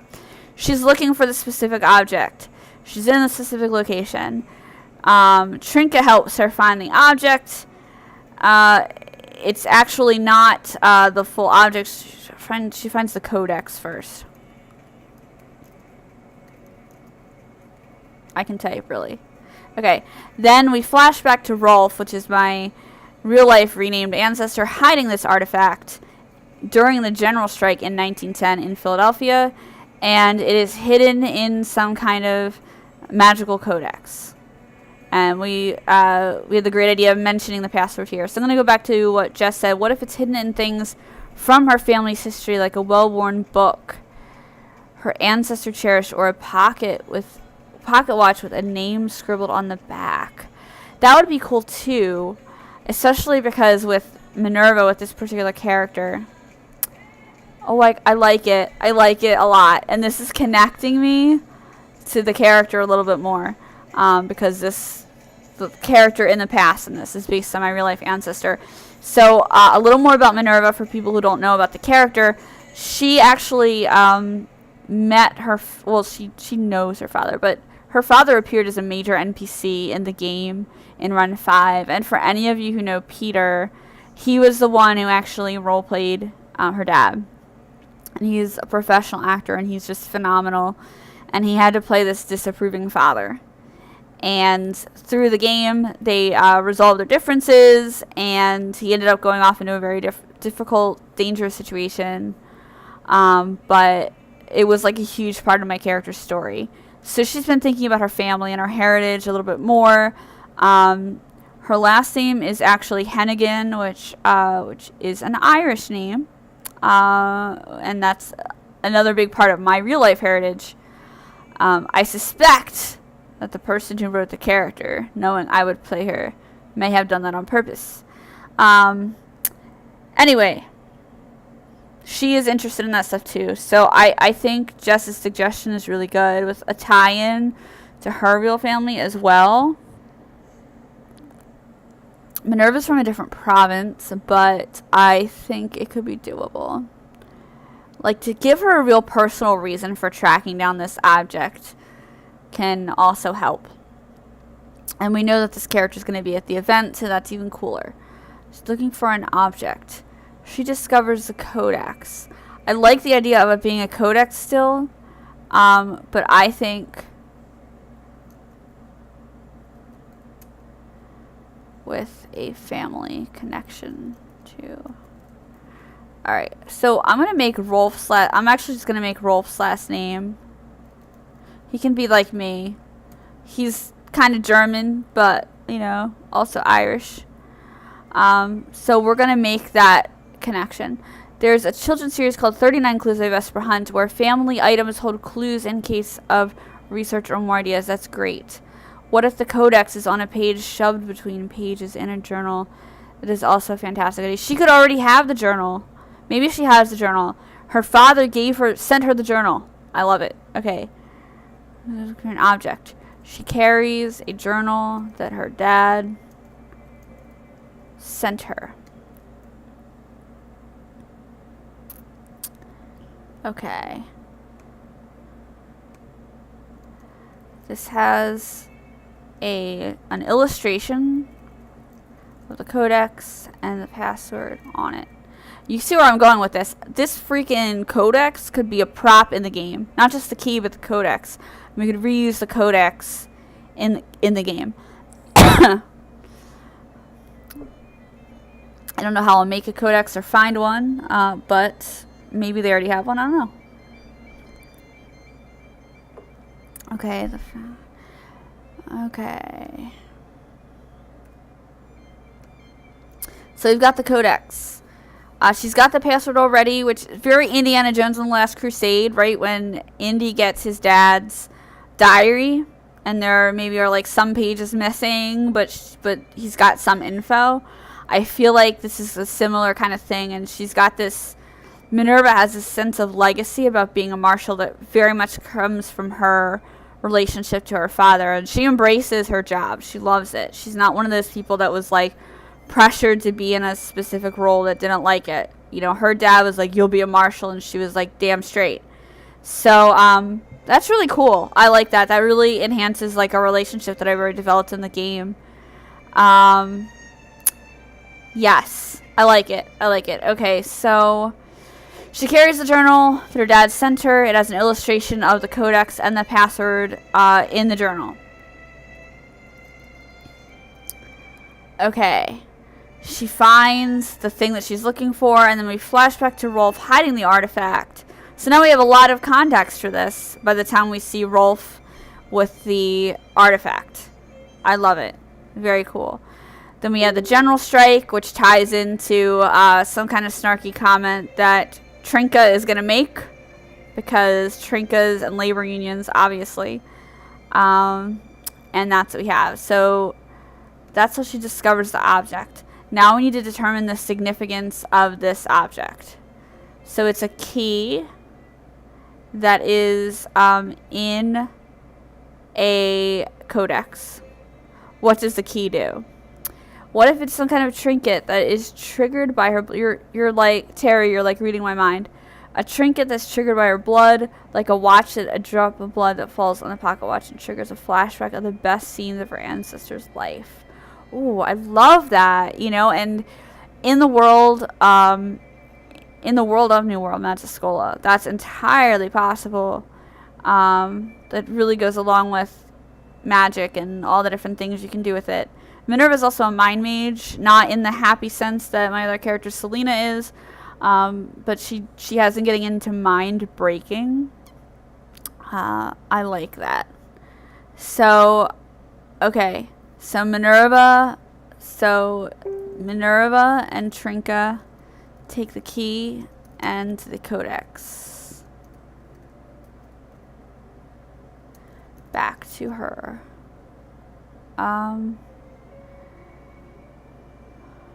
Hello, artificially Catherine. Okay. Minerva and Trinka, so they take the key and the codex back to her office. Minerva has a couple of different locations where she works. One of them is modern, and I'm going to do the modern one.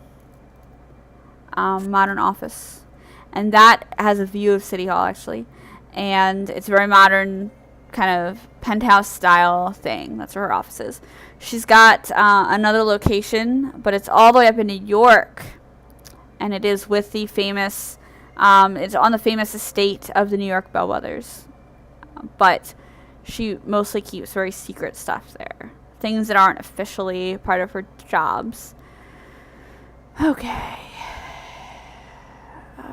Let's see.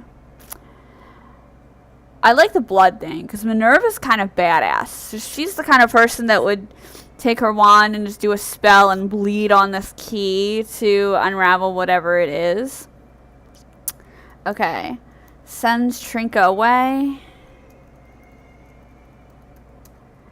Casts spell on hand. Bleeds on key. Now, what kind of scene does the key reveal to set up for this event that takes place in 2018? 2018. What does this do? It could set up for a trial. It could set up for an ethical discussion, because it's going to be a big part of it, and it could set up for some kind of collaboration. Okay. Yeah, key. Has a vision of something Rolf experienced. What did Rolf experience that he was trying to hide? Because this is his whole reason for hiding, right? It should flash to several ancestors their happiest moments or something, maybe moments of love. Oh, that would mess with Minerva so bad. She doesn't do well with love. She didn't do well with almost falling in love. That would be really cool. I want it to have some kind of significance to this event. Don't make her cry. Yeah. Terry makes you cry sometimes. Oh my gosh. When we played at Dragon Thrones, my character Corinna cried all the time. And his character Raphael, was the source of her crying at least 50% of the time. No, I'm not gonna cry. It's cool. Okay. We're almost done with this outline. I need something that's gonna be really significant in this event, and significant to what happens and with the city, what happens at the event. I can't officially reveal the location, but I don't want to trigger her memories. But why he's hiding the item or have false flashes to test? That's also a good idea. Memories of fear of betrayal. Memories. I like that. I could kind of... One thing Minerva's working on right now is she's creating a Bureau of Internal Affairs in Destiny Province. So imagine you're a new wizard cop, right, in this setting, and you're like, I don't like the way things are going. This is so corrupt. That's bullshit. I'm going to go ahead and create a Bureau of Internal Affairs. She's facing, obviously, a lot of opposition because it's a very corrupt system. She's trying to do the right thing. She needs to see a few flashes of those protests. Yes. What if he was handing off some information or an item? Oh, I love it. I love it. Yeah, maybe the key... I don't want to add too many objects. Maybe the key is actually what he was handed. and he's trying to hide. And he put like information into it. So something significant. Yeah. I have a great idea. Something that was classified. Exactly. That's going right along with what I was thinking. So in the magical world, the Magimundi, the magical people, they're not supposed to affect the mundane world. So let's say this riot is happening, right? And I am a magical person experiencing this mundane riot, and I see people are going to be killed, right? Especially if I'm playing a martial, a character who is charged with protecting people. I'm going to find this really hard. What if I violated that rule by casting magic to do something, you know? Corruption that causes the protest. Yes, I like that. I like that. Because Minerva's thinking about corruption a lot. Okay. He witnessed. I'm going to put some key things. Corruption. And I'm going to say he witnessed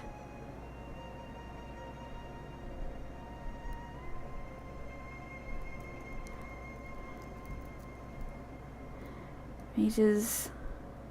Oh, what if he witnessed mages actually serving in the role of the oppressor in these riots? So there are people that want, what were their demands? I'm guessing they wanted like fair pay and stuff.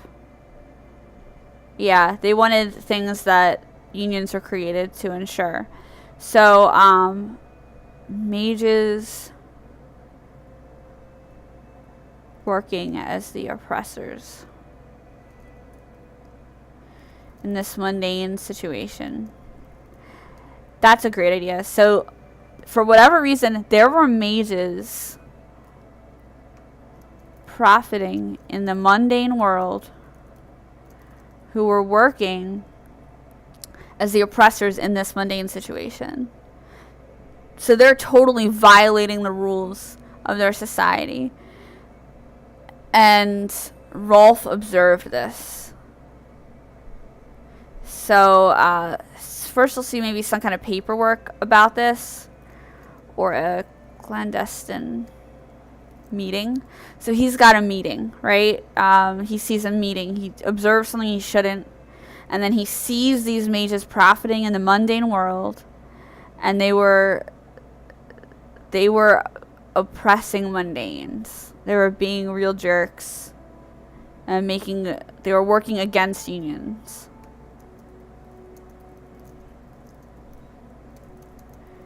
They need some kind of reason, but I'm thinking profit, but mundane money, like why does it mean anything to them?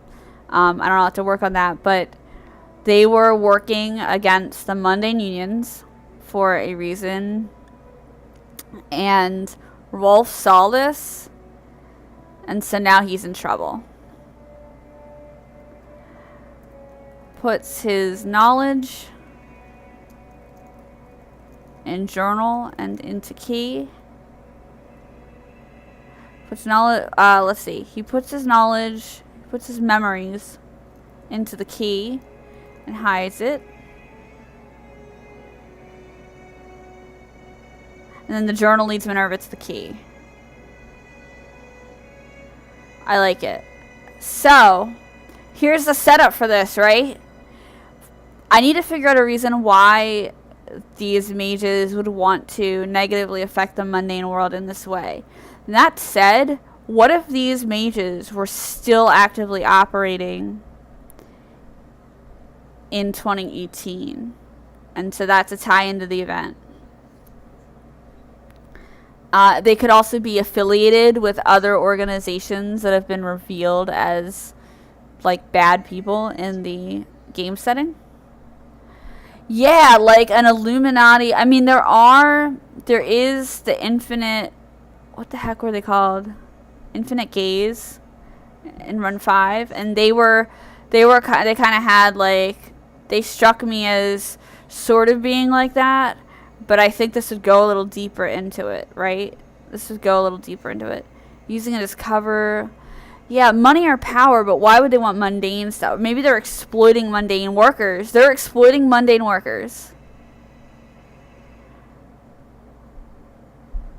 I don't know what just happened. The bot got like Superman and Marshall. Oh my gosh. I'm in a gaze. Okay. Puts. Yeah, I like this. I like this. Let me think. They were harvesting their blood, sweat, and tears. Slipped lots of Muggle cash to keep mundanes. I think they were using. They were using mundanes. Like, some of the work the mundanes were doing was somehow generating some kind of power, like magical power for them. If you think about, like, the end of the Industrial Revolution and, like, the beginning of the automotive industry and stuff, maybe some kind of, like, the actual power they were generating was giving power to some kind of device. Right? Oh, I like this. I like this. That's what they were doing. The power. Oh. Yeah, sorry. I had the settings for the bot turned on really high because sometimes when I'm in the IRL channel, I get people coming in here being real jerks. So far, though, we've had some pretty good luck, which is good. Yeah. Siphoning their hope by dead-end jobs. Oh my gosh, I love this. Okay. So, let me go back to the part. Mages, they're not profiting. They're using energy produced by overworked mundanes in the mundane world.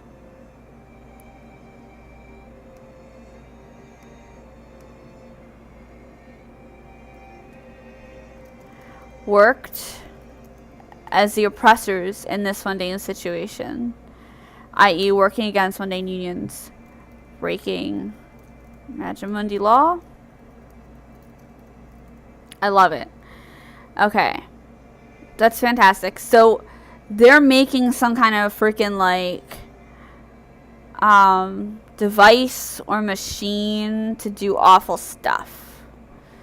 And now I need to go to, I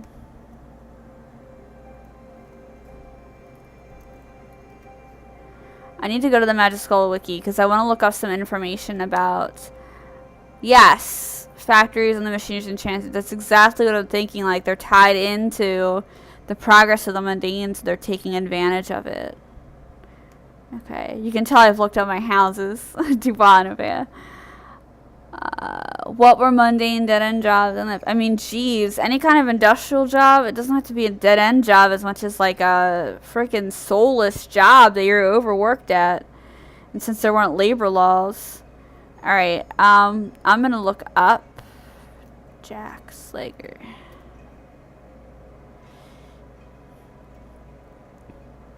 I thought there was way more lore on Jack Slager. Slager didn't appear till the 1920s, so we're writing in an era that is the Gorecasters going to terror against magical creatures and humans to gain power for dark artifacts. Okay, so this is pre-Slager, but they're basically doing what... They're basically like the precursor to him.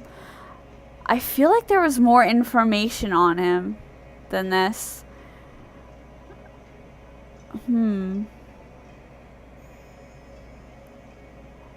the 1920s, I wonder what his young life was like. I mean, in Harry Potter, they go into what Voldemort was like before he was Voldemort. What if this is kind of taking a look at what Jack Slager was like before he was really evil? Before he did this. Maybe this is like the test run. I don't know. I don't know if there's like a canon thing for like him doing this, for like how old he was when he did this. That's kind of interesting.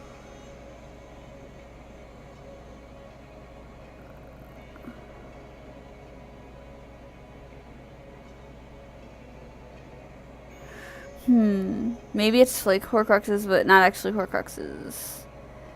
I don't want to get that close to like Potter stuff. How would he not get caught? Memory erasing. That's true. That's definitely a thing that happens. Well,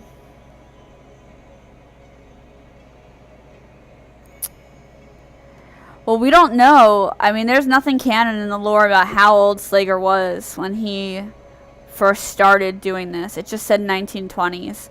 So if we assume it was the early 1920s that he started doing this. Yeah, method for gaining all kinds of power. Like, maybe Rolf, the ancestor, he's the first guy who, like, was... He's the first guy who was on to what Slager was doing.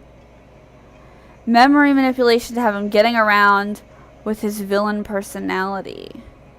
Yes, I mean, that's something that Slager does. That's, like, that's assumed. And I like that it's part of his... It's part of the thing. I don't want to make the story too expansive because I want to keep it, like... accessible. He can command other people. Yeah. I want this to connect. I think connecting this to him is cool. It's a young Slager. I like it. Okay. So these mages are actually early gorecasters. Using energy produced by overworked mundanes in the mundane world. Okay.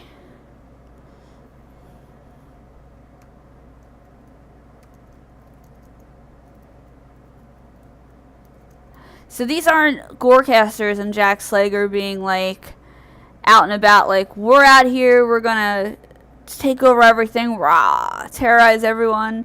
That's not what they're doing yet, right? Because movements and dark forces don't arise that way. There's a reason. How many people are you hoping to have play this game? I'm looking for 50 to 80 participants total, because that's at the venue, which I can't really talk about yet because they haven't signed the contract yet, but the venue will hold 50 to 80, maybe as much as 100, and that's what we're looking at. And it will be here in Philly, and I'm aiming for a cost of around $150. And it is a one-day event that includes all meals, and it's going to be like a 14-hour game.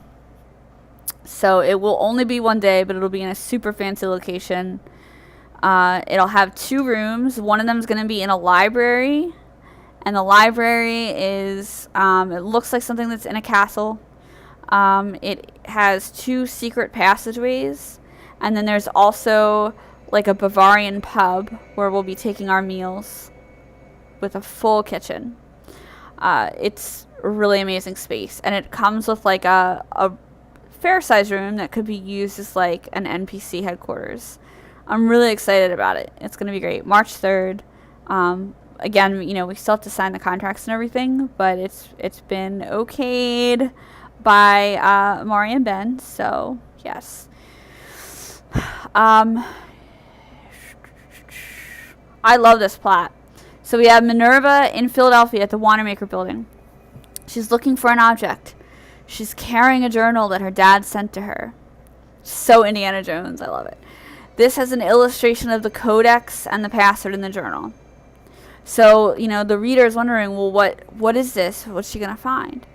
She discovers the codex with Trinka, and she discovers the codex. Okay, we've already gone through the family connection, so I don't have to include this here. Then we flash back to Rolf hiding the artifact, a large brass key, in the general strike in 1910. It's hidden in the magical codex, and in the flashback we see him put the password in. Minerva and Trinka then take the key and the codex back to her modern office after they retrieve it.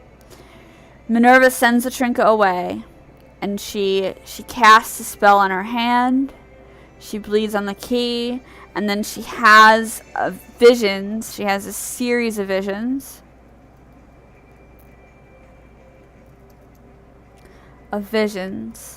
Of something Rolf experienced. Okay. He witnessed some kind of meeting about this possibility. He witnessed mages using energy produced by overworked mundanes, and these mages worked as the oppressors versus unions. so that they could take advantage of this extra power being produced by the mundanes. I'm going to put a secondary possible location.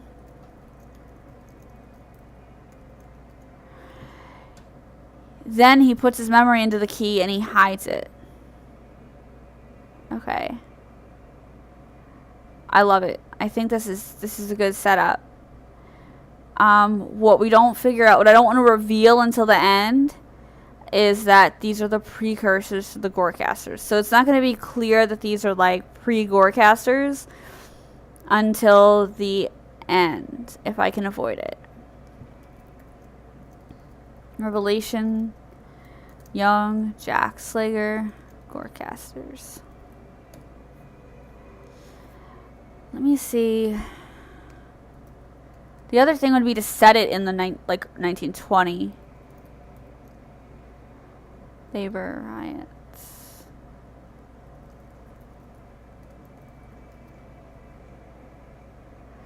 If I could set this a little bit later, I think it would be less complicated. It would take away these problems.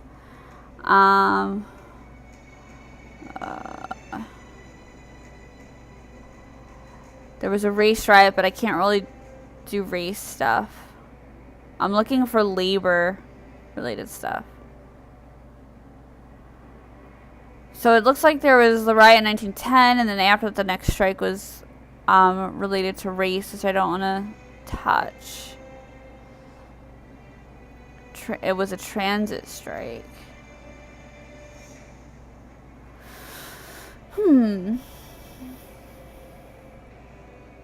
Let's see. That's pretty cool.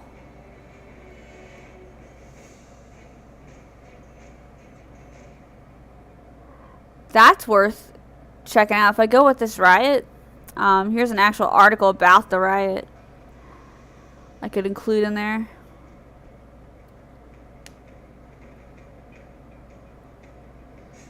It seemed pretty violent. The mayor also instructed Director Henry Clay of the Department of Public Safety to appoint 3,000 special policemen to cooperate with the regular patrolmen in preserving order and begin duty at once. Wow. I mean, like, as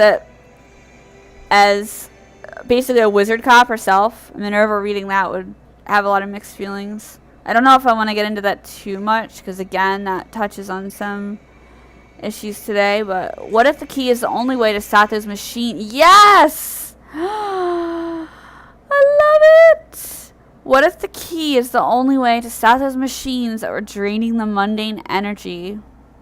And that's why he hid it. Oh! Jess, you're so good at writing plot. Oh my gosh, you're amazing. Oh, I love it.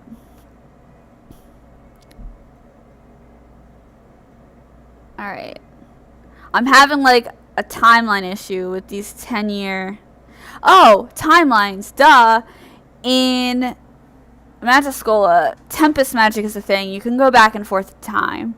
So no matter what era this is in, preceding Jack Slager's kind of reign of terror, maybe he went back in time. He realized he needed a little more power and went back in time.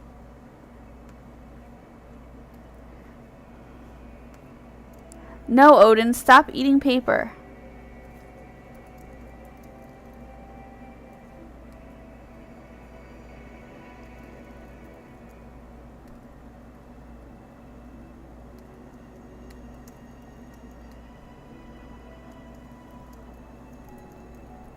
Wow, I love that. So he's going back in time. Reason to get more power. Then, by looking in the journal,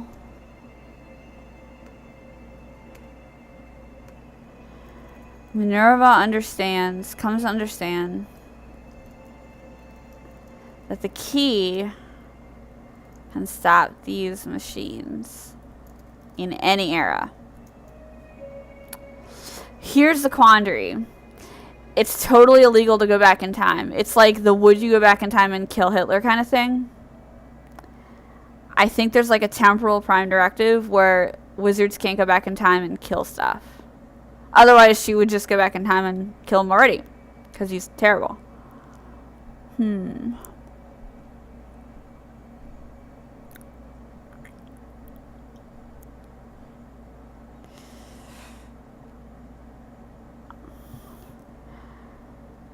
So what we do is some of the machines still exist. This is revealed maybe in a folder on her desk. Oh no. Yeah, sorry, you can't put links in here. What if the key is the only way to stop these machines? Yes, I love that. So some of the machines still exist. She's been doing a lot of research and stuff, so it's revealed in a folder on her desk. Wow, I don't usually develop stories in this much detail. I mean, this is great. This is a really good setup to a LARP event, and it's given me a lot to work on for the event itself. I normally just write or maybe come up with something kind of brief and then go for it. So this is just really fantastic, and I appreciate all the help I'm getting here. Alright, so she comes to understand that the key can set the machines in any era. Some of the machines exist. Here's what's going to happen. Minerva, who is a very heroic figure, even though she does some questionable things. However, Minerva has a confrontation with the Gorecaster. And the key falls out of her possession. This is the thing. Do we want this to be an official investigation, or is this one of the many things that Minerva does kind of off the book?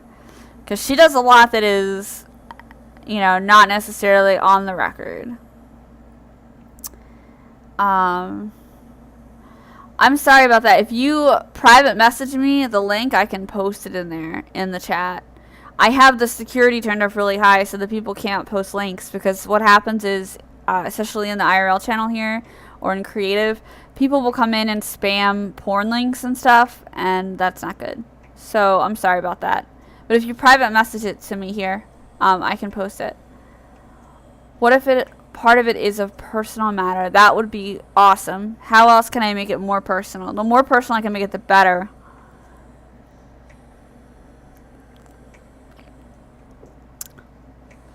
She's a confrontation with the Gorecaster, and the key falls. You know what would be really cool? If the Gorecaster that comes and takes the key from Minerva is actually a PC or someone working with a PC. And the key falls out of her possession. So this sets up, like, at least, the very least, a side quest in the event of finding this damn key. And the players will know that they should be on the lookout for this key, and that there are... Okay, so before event, PCs will know there's a missing key that Gorecasters likely have.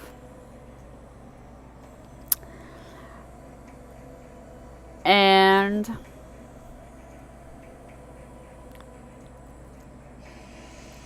there's still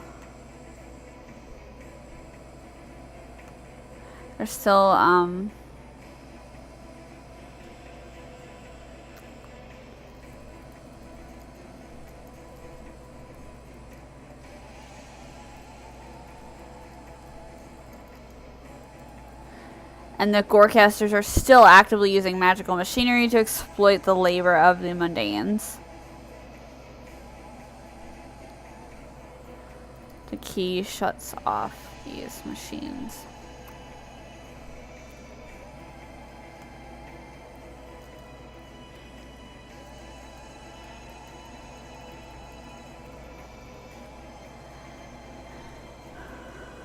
How else do I explain Amazon?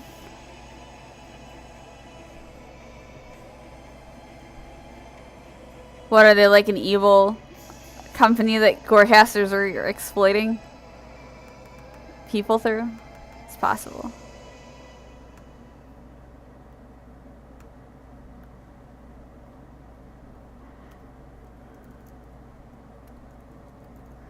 City of Philadelphia.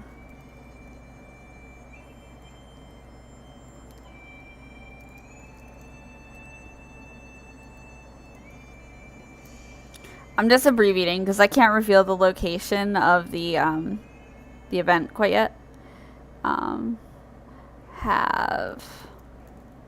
magical protections thanks to Rolf Hannigan. Oh, I love it.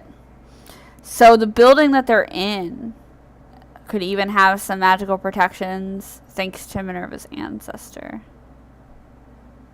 Wow. My mind is kind of blown. The story is like pretty cool. Okay, so before I get to actually... Odin, don't eat my bills. Dog. No.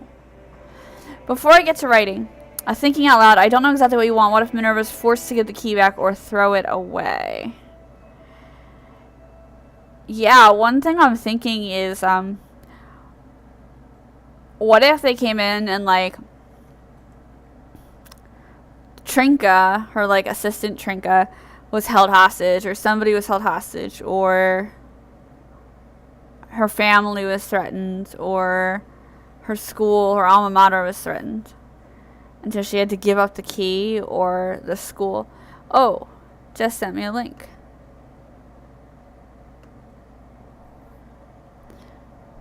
Okay.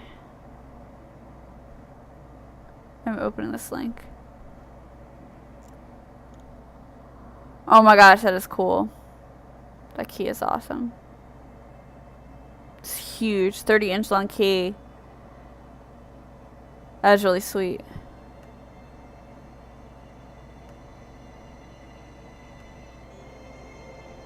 Oh, it's the necklace is 30 inches long. I want like a bigger key though. I want like a freaking... The key that inspired my idea that the object is a key. It was the key to William Penn's manor, Pennsbury Manor, and it was like this, probably like a 6-inch long key. I like that she might be forced to give the key back. Maybe she makes a moral decision. That resonates with me because I gotta tell you, I made a decision yesterday. I can't really go into it here, but it does affect the LARP community. And it was hard because it was like not a clear cut, this is good, this is bad. Like people could be hurt no matter what I did. And oh man, like I felt really Minerva like when that happened because she lives in that gray space and she's constantly making those kinds of decisions. And that's part of the reason why she is the way she is. I'd love for people to understand that about her too. Yes, it falls out of her possession.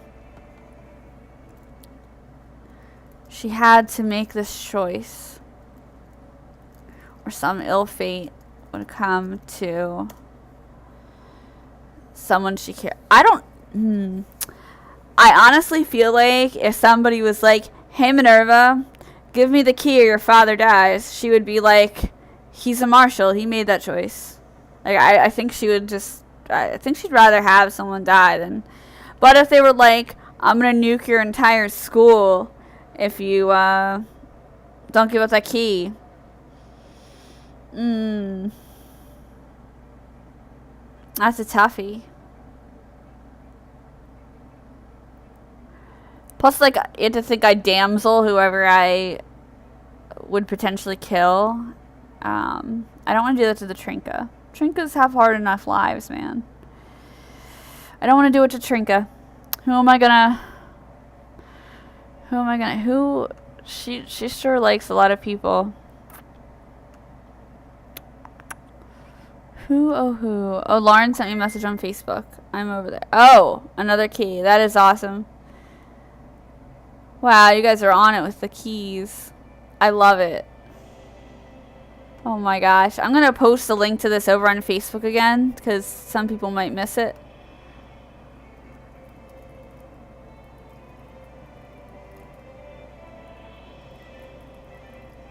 Developing NWM spinoff story.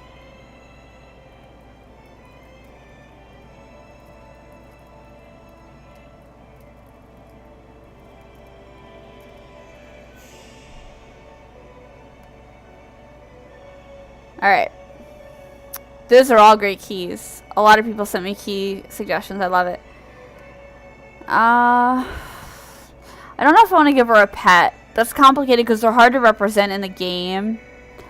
There are like plushies, stuffed animals that can represent pets in the game. I feel that though because I love my evil dog. I'm looking at him right now. I love my evil dog. Yeah. So I'm not going to do the pet thing.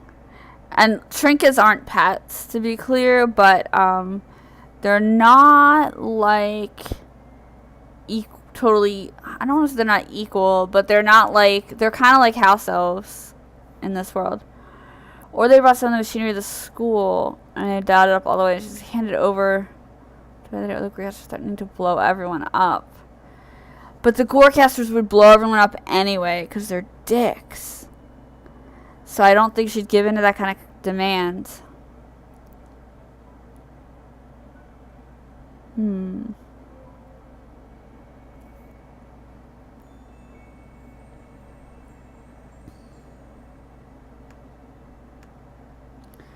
Choose a choice or some ill fate would come to.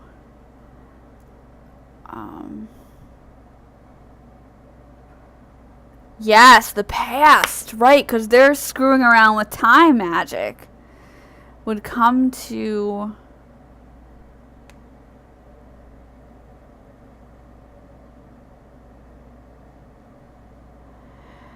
Yes, her mentor is still in Avernus. Oh, I can't set him free. I can't make that plot decision. I want to make that plot decision. Oh, I want to make that plot decision. In timeline for Run 5... it was kind of set that Slager is running Avernus. And they're taking control. The Gorecasters are taking control. And that's why Medard, her mentor, is having such a hard time. Even if it's illegal, they're bad guys and they're just going to, they would do it and it'd be the most dangerous. That's true. That's true.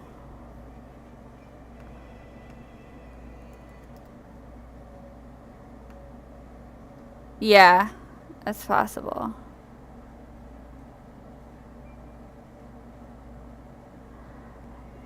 Yeah.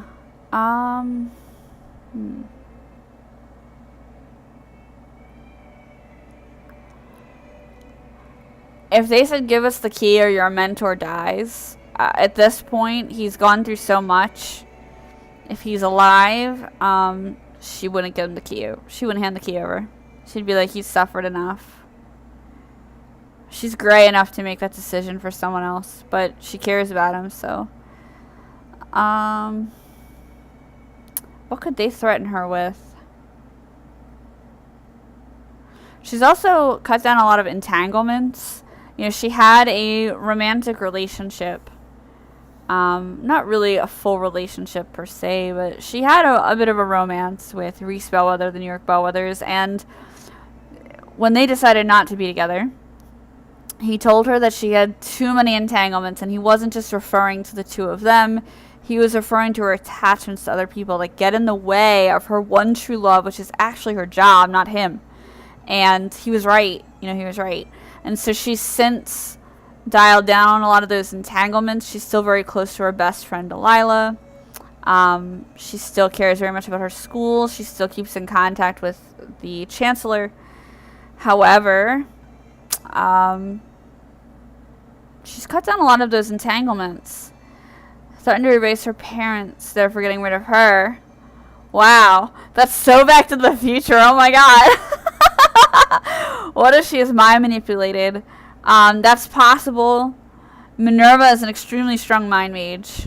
It would be hard to do, but not impossible.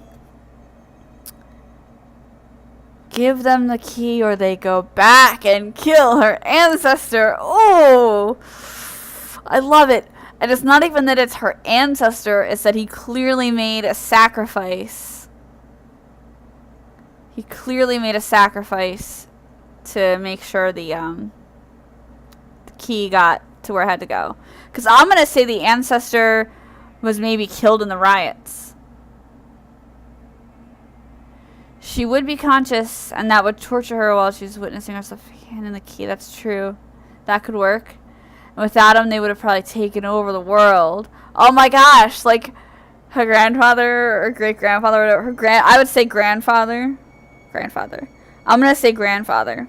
Her father's father is a hero. Ooh, I like that. I like that. She has a very heroic legacy, so I like that. Her dad's real kick-ass. Very, very stern. Also keep in mind, so in real life, my grandfather, one of my grandparents was born in the first decade of the 19th century. He was really old.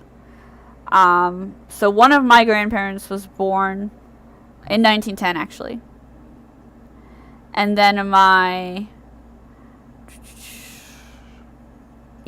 of my grandparents was born in 1910. But the other thing to think about is wizards and mages live longer. They live like hundreds of years. I don't know what the deal is with like their fertility or whatever. I assume they are fertile for a much longer period of time than regular humans. But it still could be your grandfather. They reveal they have a mind magic spell in place that would affect all marshals in a negative. Oh man, I love it. And they are one spell away from completing it. Ooh. And, oh my god. And it's not just random marshals. It's like, or just her dad. It's like all the marshals that are lined up at Avernus ready to fight against Jack Slager. Oh, I love it. Okay. And the key falls out of her possession. She must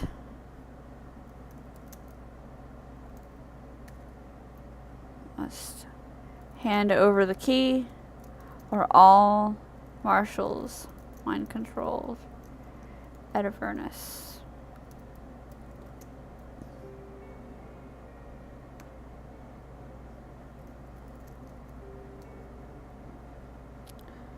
Or we'll say a large number of marshals, including Brogan, that's her dad. Mind control us at Avernus. Die. She hands it over after making the Gorecaster swear tragically bound promise. Yeah, villains don't always have to lie. What would assure her they wouldn't do it, though?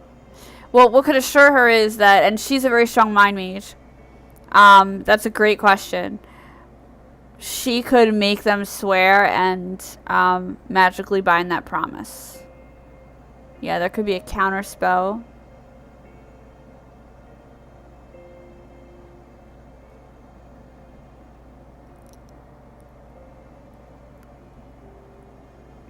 I think she would have to magically bind them. Yeah, that's the only way that would work. And she's confident that she can do that. I mean, she's a marshal trained in mind magic and interrogation. By this point, she's learning mind breaking. So I think it's fairly safe to assume. So her strengths are mind magic in combat, interrogation.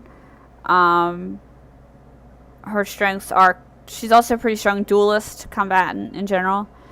Her weaknesses, she's diplomatic, like she can interact with the public, but she's very direct. You know, she's not it'll be a very interesting conversation between her and the Gorecaster, because she's not the type to sit there and talk to a Gorecaster over tea. She's the type to freaking murder them.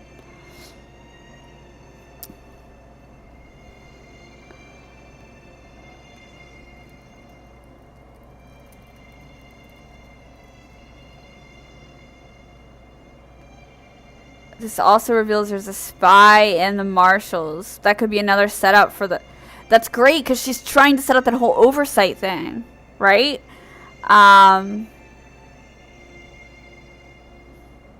Even if the tea is poison. No poison tea. No poisoning House Lancaster. She hands the key over after making the Gorecaster sword a magically bound promise.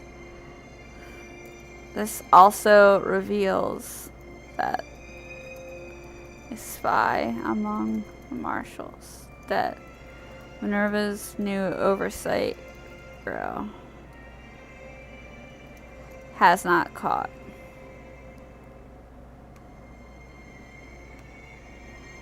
And I'm gonna let that be probably be a PC at the event. So a PC who wants to be that traitor. I need a Benedict Arnold PC, please, in this event. Okay.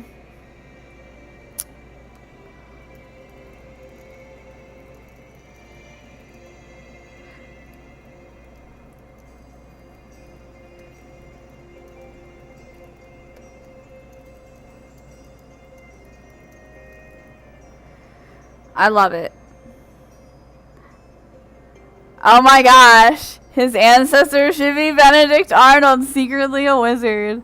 I do intend to tie in. This is the first of several stories. I'd like to do 1 or 2 of these a month. And again, not all of them are going to drop this much information. Some of them are just going to be flavor. I've already written a few, and they're just like flavor, you know, of how the city is a character in this event. But man, after watching like the end, like the last episodes I watched of Turn, I'm very tempted. Benedict Arnold, man, what a freaking character. Oof. My favorite historical figure who was active in Philadelphia is Commodore John Barry. And if you live around here, you'll know about the Commodore Barry Bridge. And he was born in Wexford in Ireland, and is credited with being the father of the American Navy. So he was pretty badass. He was already naturally opposed to like the British kind of treating him like crap, and did the thing. And he's not very explored in a lot of literature. There's not a ton known about him, I don't think. But he doesn't get the same credit or attention that a lot of other founders do. Barry. Oh my gosh! I didn't know that, Marshall. That's so cool. Barry is an unsoiled family already. Oh my god. He is my favorite historical figure. I kind of want to be greedy and make Minerva related to him. I'm like a Commodore Barry fangirl. Oh, I really am. That would be such.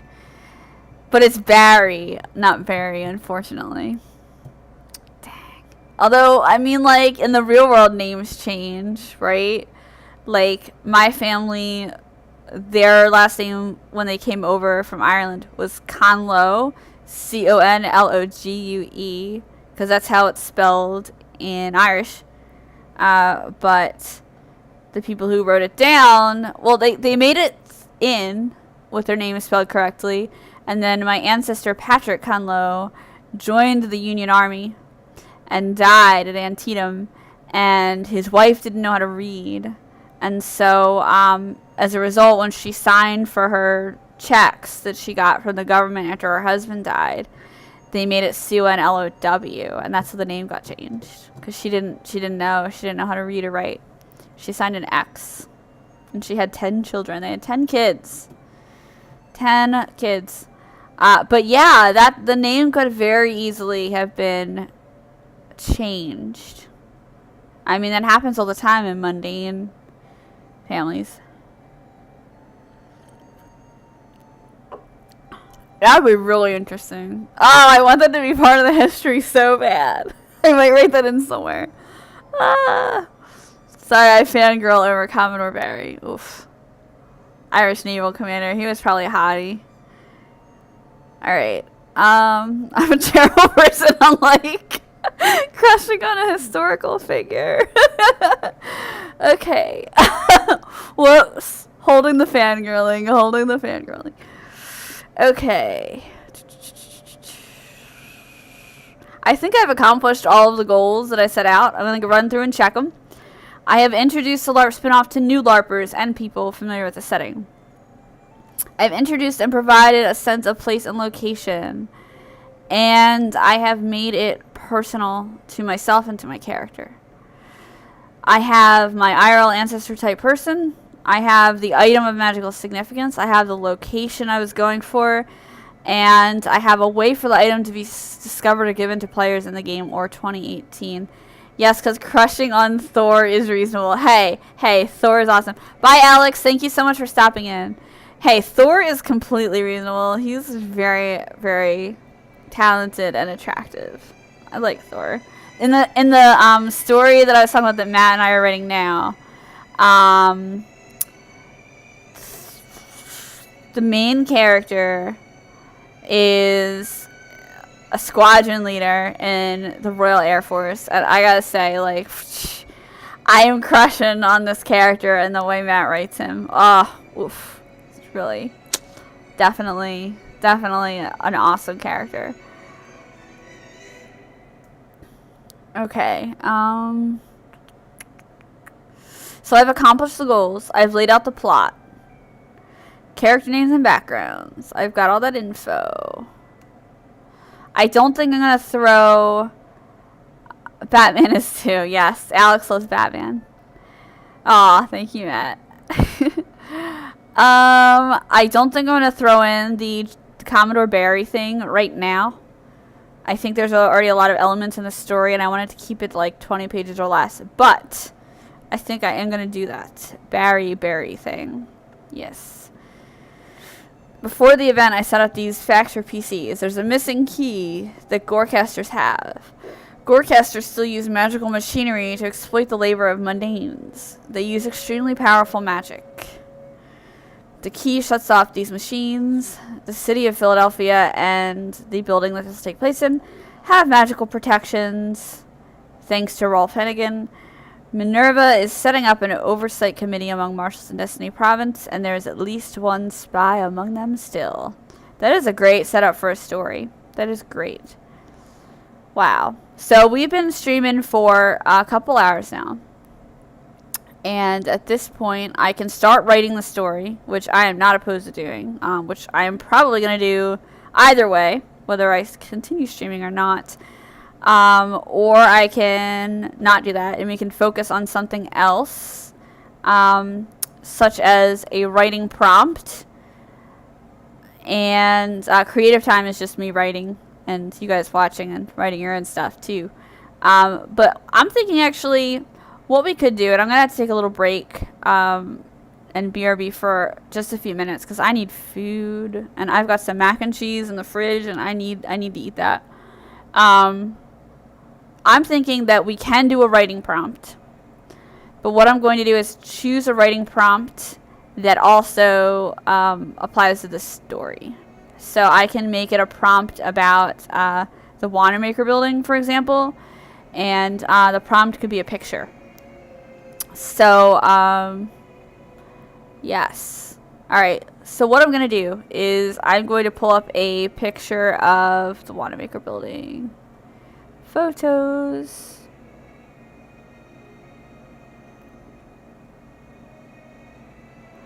Okay, I'm going to pull up this picture. A couple pictures of this place for you guys. And I really don't want modern pictures. I want a picture of like the organ and the... Alright. Why isn't the organ there? Hang on.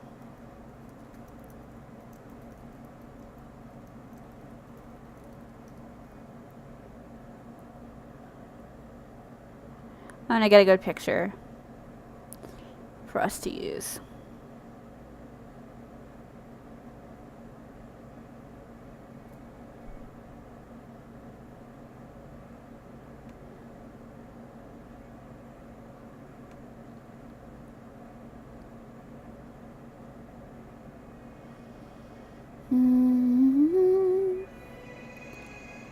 Wow, that is not the most up-to-date website in the world.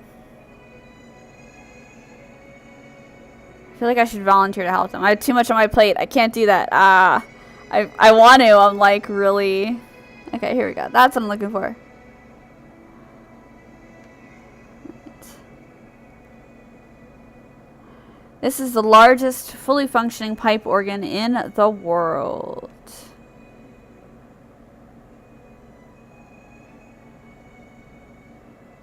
Alright. Bam. Okay. So, writing prompt time. We're going to look at this building. And this organ. And this is going to be our writing prompt here. So, I'm going to let you all think about this picture. Well, I go ahead and make some food.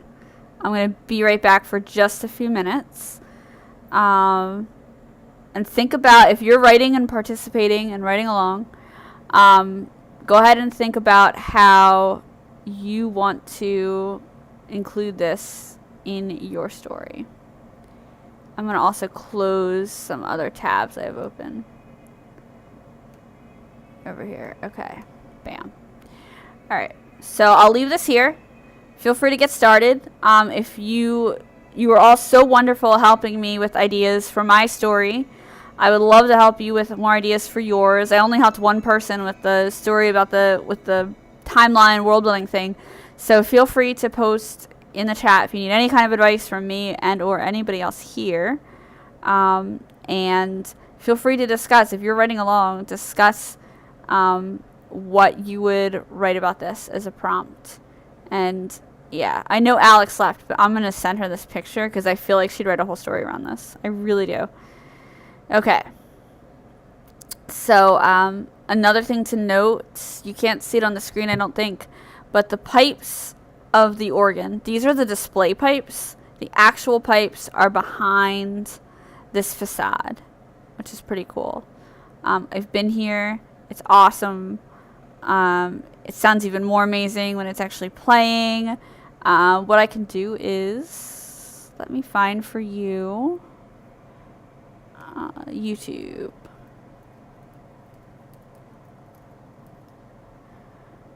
I'm going to find a YouTube video.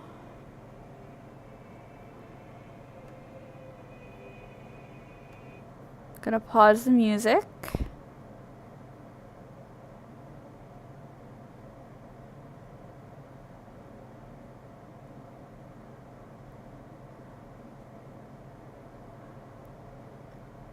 And let's see.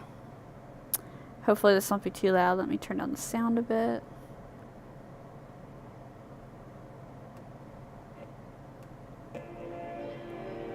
Alright. Alright. So here's your writing inspiration. This is a 5-minute long thing, so have fun with this while I'm gone. You're seeing the world's largest. Learn about the organ. Okay. BRB. Some 28,500 pipes are in this organ. The ones you see, interestingly enough, don't actually play. The facades of this very, very famous instrument are not speaking. They're just there for show. The pipes are behind the walls.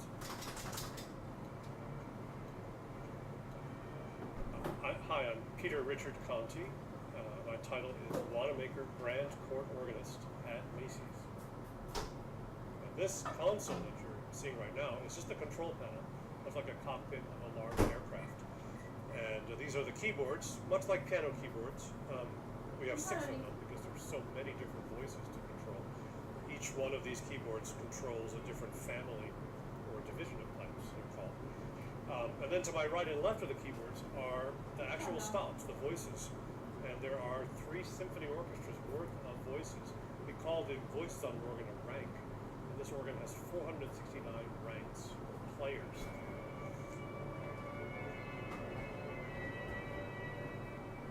Organists are part octopus, and the pedal board is the equivalent of the bass end of the orchestra.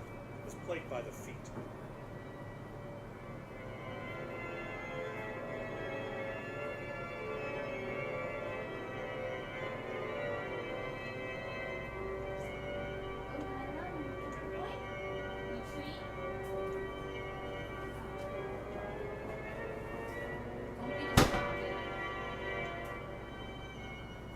When I first started here, in my early part of my tenure, the organ was pretty much dead, if you can believe it. Most of it just didn't function. Macy's came in, within just a few years, the organ went from hardly playable to now it's 100% playable.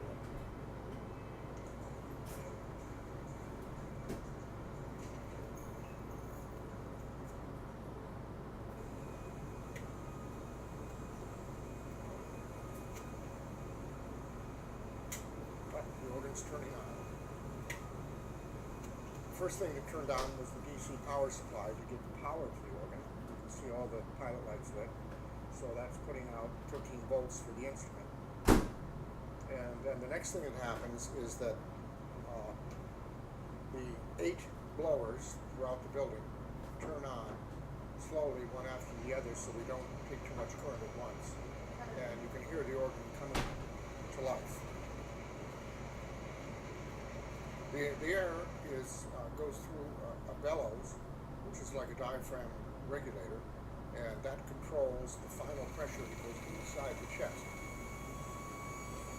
There we go.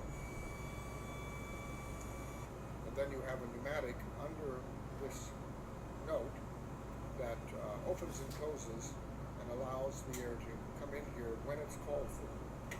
So in many cases you have 3 pneumatics per note that have to be maintained and rebuilt. This is where the signals for the orchestral come upstairs and then are distributed into the chamber.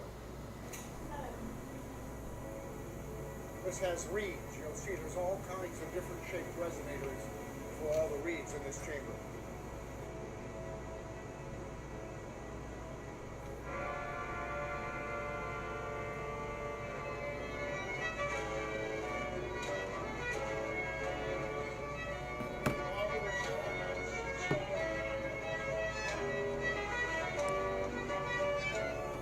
See the shutters that let the sound out.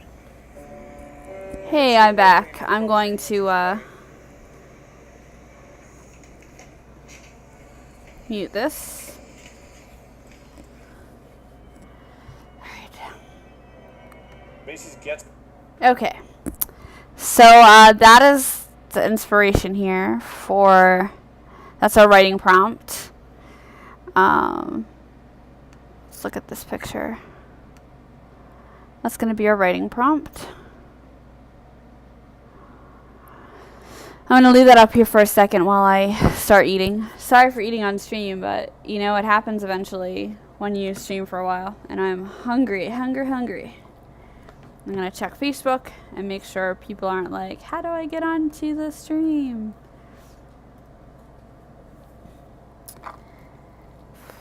Again, if you have any questions about writing or publishing or LARPing or writing those things, go ahead and yeah, okay. Just making sure that nobody has any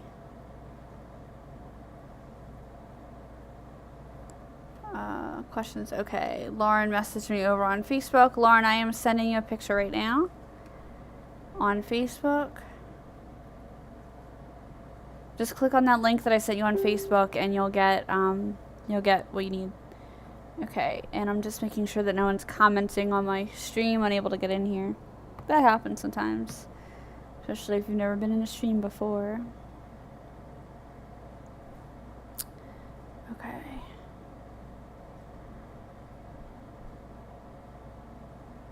Great. It looks like things are going well over on Facebook land.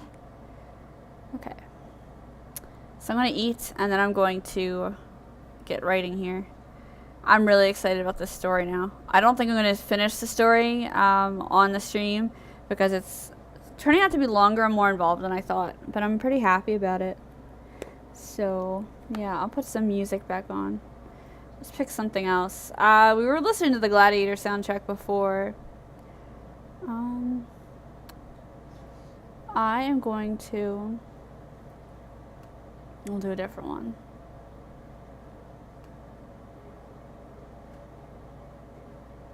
Okay.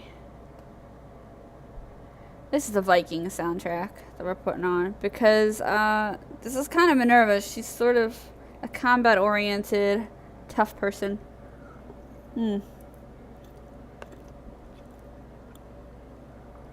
So, if you're writing along, tell me exactly what you were doing with this image. I'm curious to see what other people would write with this as an inspiration.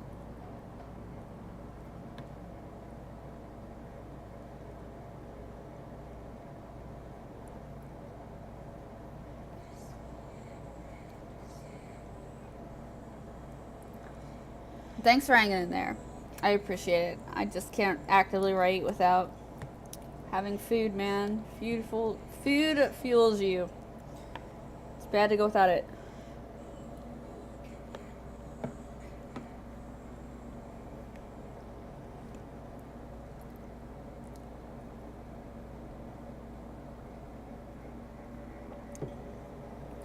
I'm not really sure why my links aren't posting, but the commands are working. So, there we go. Also, if you're bored while you're waiting for me to finish here, you can always scope out my site. The Geek Initiative will be transitioning into LARP-only stuff soon as a result of my new job. It's going to be really exciting. Good writing program, like word that's free. Look up something called OpenOffice. I'll find the link for you. I know a lot of people use OpenOffice. I think it's okay. It's free, so that's cool. You can also use Google Docs, which is just in Google Drive. You can use that. Bam. OpenOffice. Love it. Use it.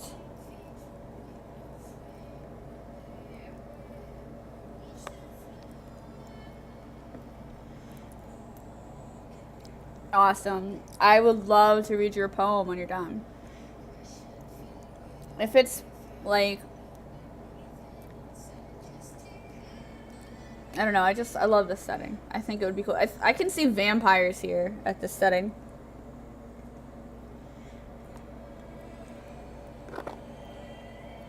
Minerva's also really good at killing vampires. It's true. I see we have some new people joining us. Welcome. I am going to be eating for just the next few minutes, but the writing prompt photo is up here on the screen. I'll move it over for you so you can see it. This is the Wanamaker, Oregon in Philadelphia.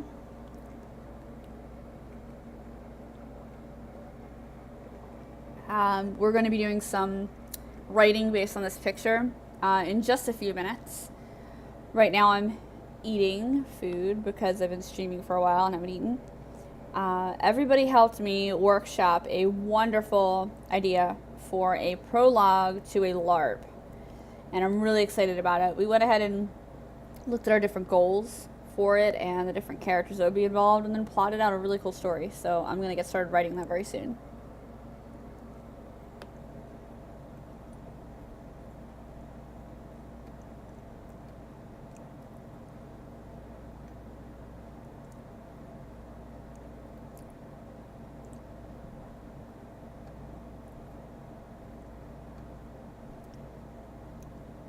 Okay.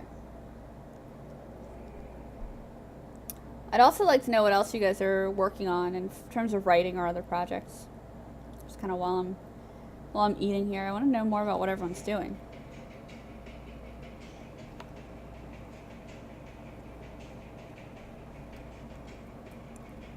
Feels really weird sitting here eating. But hey, that's what happens when you stream for more than a couple hours. I started at 7 and it's almost 10, so it seems only right that it's time to either eat or kill someone and then bathe in their blood or something.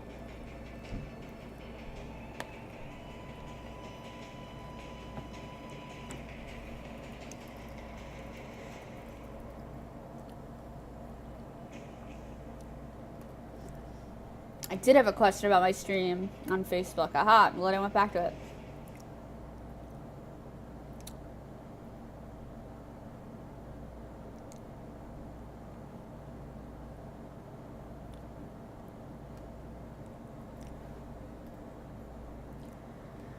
Whew.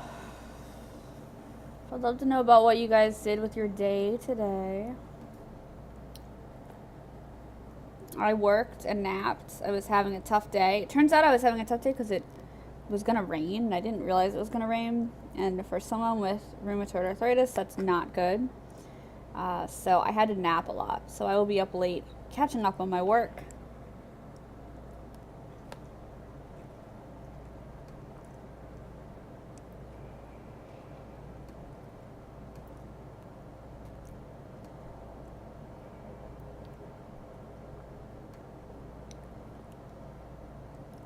Okay. Alright, I'm off of Facebook again. Poetry Revisions, finishing Hunted, trying a second attempt at a fairy novel. Oh, fairy novel. Oh, fairies are my favorite. Welcome to the people who just entered the stream. I am eating, but I will be done in just a couple minutes, and then we'll start writing. I do have the image for our writing prompt up on the screen. This is an organ in a building in Philadelphia, if you would like to participate.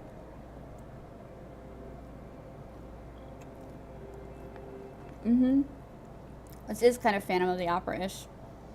There is a building in Center City, Philadelphia called the Academy of Music, and they have a big chandelier over the audience. And I used to get so much anxiety when I was little because I would go there and to hear the orchestra or some opera, and because I was a weird kid, and that's what I did. But yeah, I would get really paranoid because I'd seen Phantom of the Opera and I was like, I'm gonna die.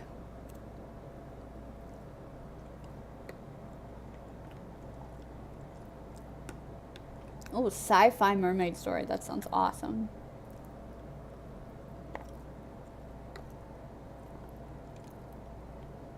Aside from this, Matt and I were writing that story just for fun, but it's actually, I don't want to jinx it because I've said this before about the things we've written, but it's so good that it's shaping up to be possibly a novel or a novella.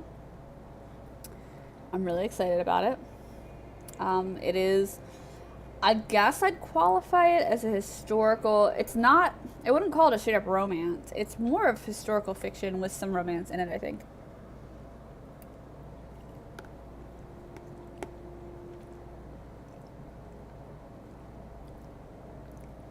I mean, like, it's about, you know, two people who meet and fall in love, but it's not like they meet and bam, they're doing the deed, you know?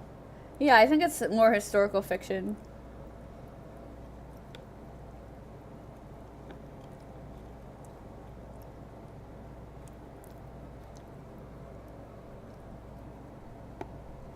Almost done eating, guys. Thanks for bearing with me.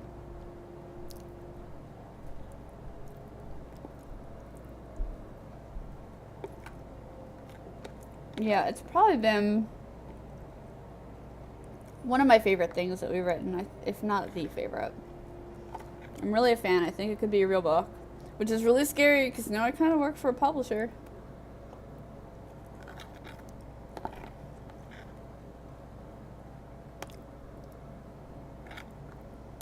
Okay. So close to being done. Last bite. Oh, look, Odin's over here, of course. Scamming. Odin. I'm trying to get Odin on the screen. Do you guys see him? Odie pup. You being a good boy? You get pupper cam for a minute. Don't mind my laundry in the background. Odie pup. Odie.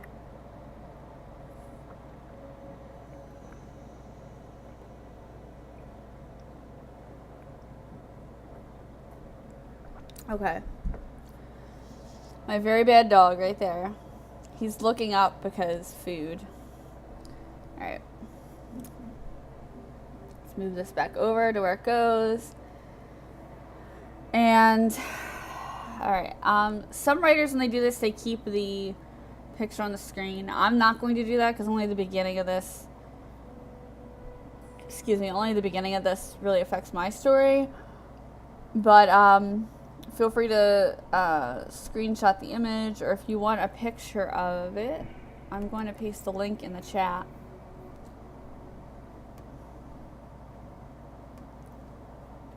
Okay. That's the picture. Yes, Matt's talking about our story. He's writing as an old pilot in his 40s during the early stages of the Blitz. He served in World War I before the outbreak of World War II. Tara is writing as a younger woman who is currently an ACA girl, works on the anti-aircraft gun crew, but might end up working in the air transport auxiliary. Yes. And the cool thing about my character is she is the daughter of a barrister, so she is very well educated. And she knows different languages. She knows Italian, French, English, of course, and Latin, and German. So she does get used by the military to translate things, which is cool. You might like the 20-sided Sorcerer series by Annie Bell, like a mix between D&D and magic. I love that. Sounds really cool. That sounds really cool. There's a new genre out there that I am learning a little bit more about for work. It's called Lit RPG, and this is kind of like an MMO, but kind of like a book. And I don't know how I feel about it personally, but if I were writing this story, and this is a good segue to move back over to my writing here. If I were to do this story as a lit RPG, my character would have like stats. Oh my gosh, Matt, she is not a spy. That's a lie. My character would have stats. So Minerva would have like 20 hit points, which by the way is not how this LARP works, but whatever. But just to explain lit RPG, she would have hit points. And then she gets in a fight with the Gorecaster, and the Gorecaster casts Kakraka Yaw on her, and she's injured. You know, then she might be down to like 2 hit points, because that was a pretty intense spell. So you actually see the stats in the story as you go, which is not how I game. I'm like the opposite. I'm more story oriented than stat oriented, and I'm a convert to story over stats, thanks to Magiscola. However, it's pretty cool how they do it. It really hooks a different type of reader in. So it's like watching an MMO. It's MMO series like D&D being read. How does the series? Yeah, it's kind of like that. Like the way that I would do it, and I haven't really read any of them, but the way that I would do it is I would have like a stat box, like a gray box in the middle of the thing, in the middle of the page. So when there's like a confrontation or a roll, like that would happen. Or I would write it more to choose your own adventure and just write it in Twine or something. But I don't do that. I write stories and LARPs and stories that lead to LARPs, which is what this is. So I am going to catch up on my messages here on Twitch, and then I'm going to get writing. All right. Okay. So let's get to writing. Okay. What I'm going to do is I'm just going to put my notes down there, and I'm just going to write over top of this. I'm going to save it because saving is important. And we're starting with her here. All right. And I think what I'm going to do is go to the building. This is actually in modern times or whatever. This is the Macy's building. But this is the Wanamaker, Oregon. And then there's the Wanamaker building, which is different. But I am going to... I'll leave this open. I want to use that as a source. Okay. But I'm not going to focus on the setting as much, even though that's an integral part of it, because I'm going to be visiting the building soon. Old school side-scrolling like Final Fantasy stat box. Yeah, maybe. I haven't read any yet. I'm going to be reading them soon for work, though, so I'll let you know. I know that there are like more authors that do that in like Russia and Germany than here, and it's a thing that really started in Russia, Germany, and also Asia, like in Japan. But now it's a thing here. So yeah. I think what I would do is just write a story and then have someone else go in and add the stats, because I don't, whatever, numbers, numbers, I hate them. Okay. So I'm going to skip the detailed description and I'm just going to put it in brackets because I want to go there in person soon, which I'll probably get to do next month, and then write the description because it's a little more authentic. It's been a long time since I've been there. So here we go. I'm going to start with my character. And if you guys have any feedback, toss it into the chat. You're not going to offend me unless you're too much of a jerk about it, but I don't think you will be. Alright. This is the first time I'm writing, plotting and writing like this with the chat, the feedback. It's really cool. So do excuse me if I get a little quiet while I write. I hope you have the best of luck with your particular story inspired by your writing prompt if you are writing along, and I'm going to paste that again for anyone else who might have joined us. That's our writing prompt picture. Alright.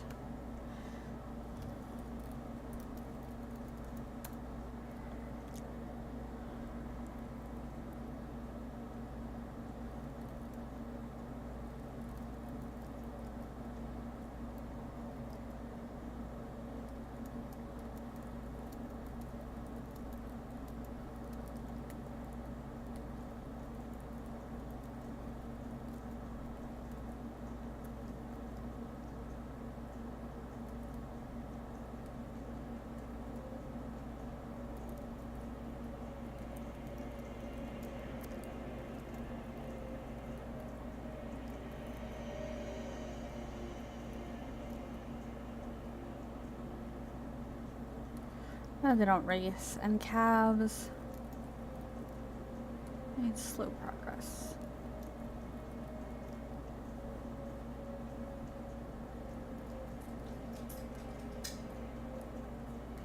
Odin, what are you doing? Get over here. Stay out of trouble, Odie. Doggo.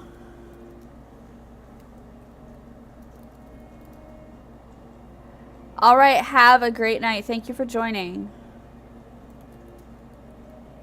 I'm probably going to get a few paragraphs in and then call it myself. It's been a pretty successful stream so far, though. Okay.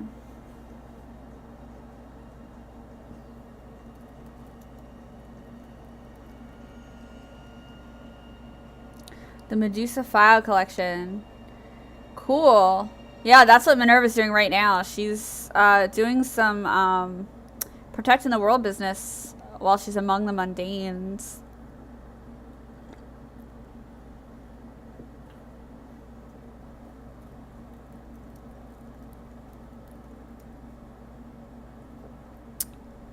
I'm gonna set this in.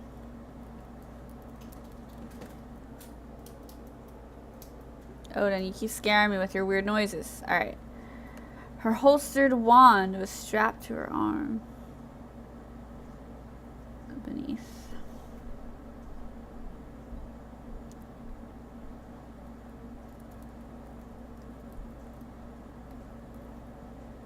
Midnight.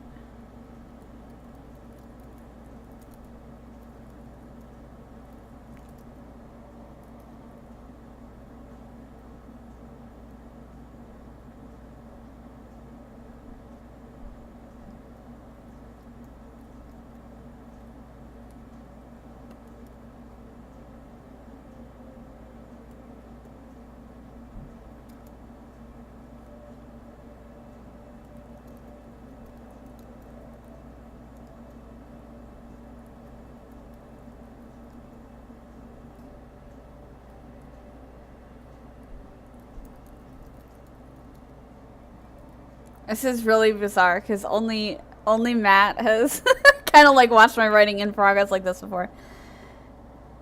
Okay. It was great talking to you, Nicole. Thank you. Thank you for joining us and for contributing so much to the conversation. Her little bomb was strapped into her arm. Or strapped to her arm beneath her midnight jacket. Same. Scratching where I complimented. Serious nature.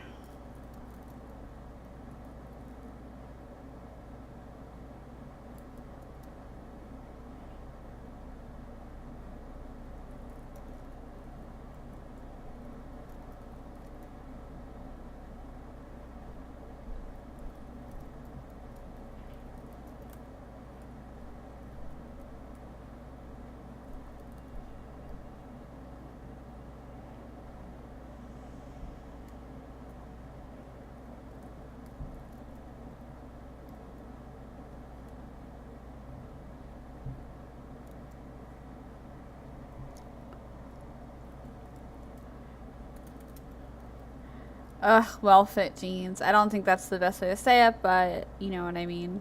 Nice jeans, like designer ones, but not like super expensive ones.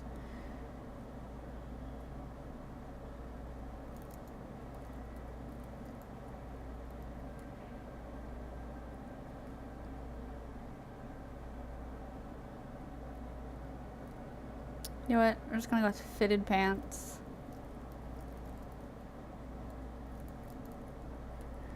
And knee-high boots.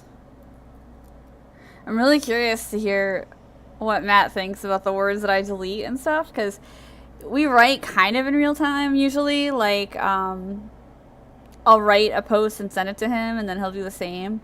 So we kind of write in real time, but like he doesn't see what I delete and stuff before I send it, unless I like really screw up and have to correct it after I send.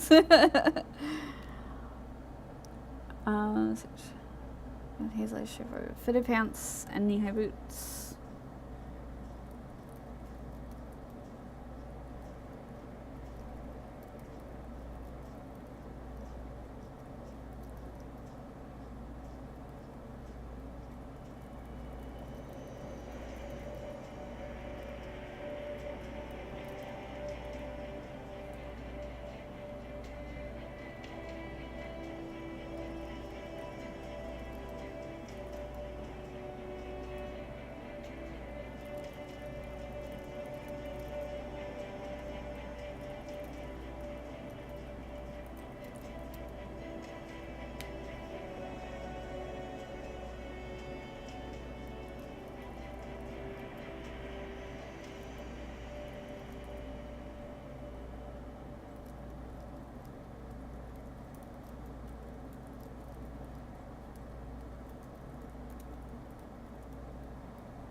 I think I will make,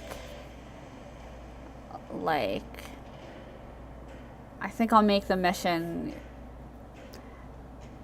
more of a personal nature, but she's not hiding it from other marshals per se. She's just careful because she's doing this oversight thing. So, okay. I think that's kind of where I'm going to be. It's really weird writing when, like, you know people are watching. It's kind of funny. But it's also cool. I know most of you, so. Okay. Minerva Marshal of Destiny Province.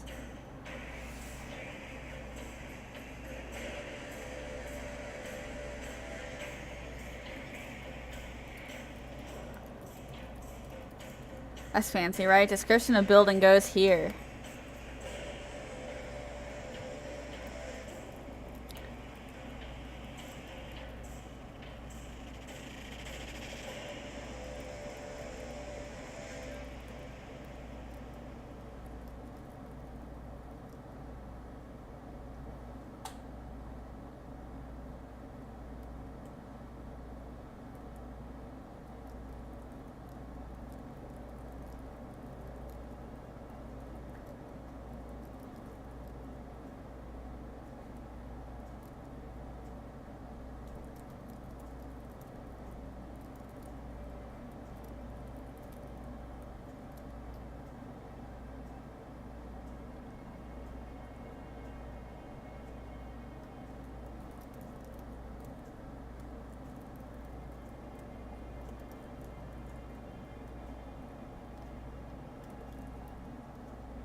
I think maybe like she's got some kind of like leather portfolio with this all this journal information.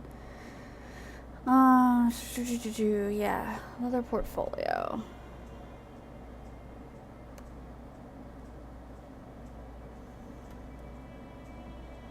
All right.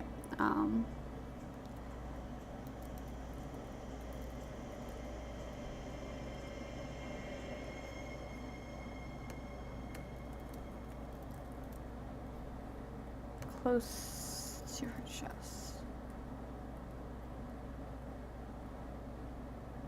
Close to her.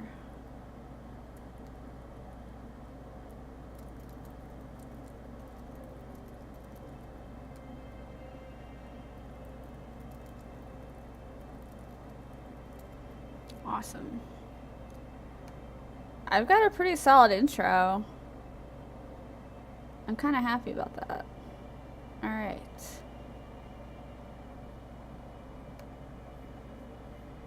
Okay, everyone. Well, I have been at this for 3 hours, which is a really good amount of time for a stream. And I think I'm going to call it. But if you are interested in doing this again, I will be back here next Tuesday. Maybe writing on this, maybe working on this story, maybe working on something else. Maybe doing something a little more structured for people who want to write along. But I do have to get back to some work, and I know there's only a few people left in here anyway. So I think what I'm going to do is call it for now, get back to work, and I did not expect to have such an extensive time workshopping these ideas. Like, everybody here has been completely amazing, and I really thank everybody who participated in helping me develop this story, which is really going to affect the game and the future of the magical world, at least here in Destiny Province, as it were. So thank you so much, and I look forward to writing again in the future through one of these workshops, and I hope you have a great night. Bye.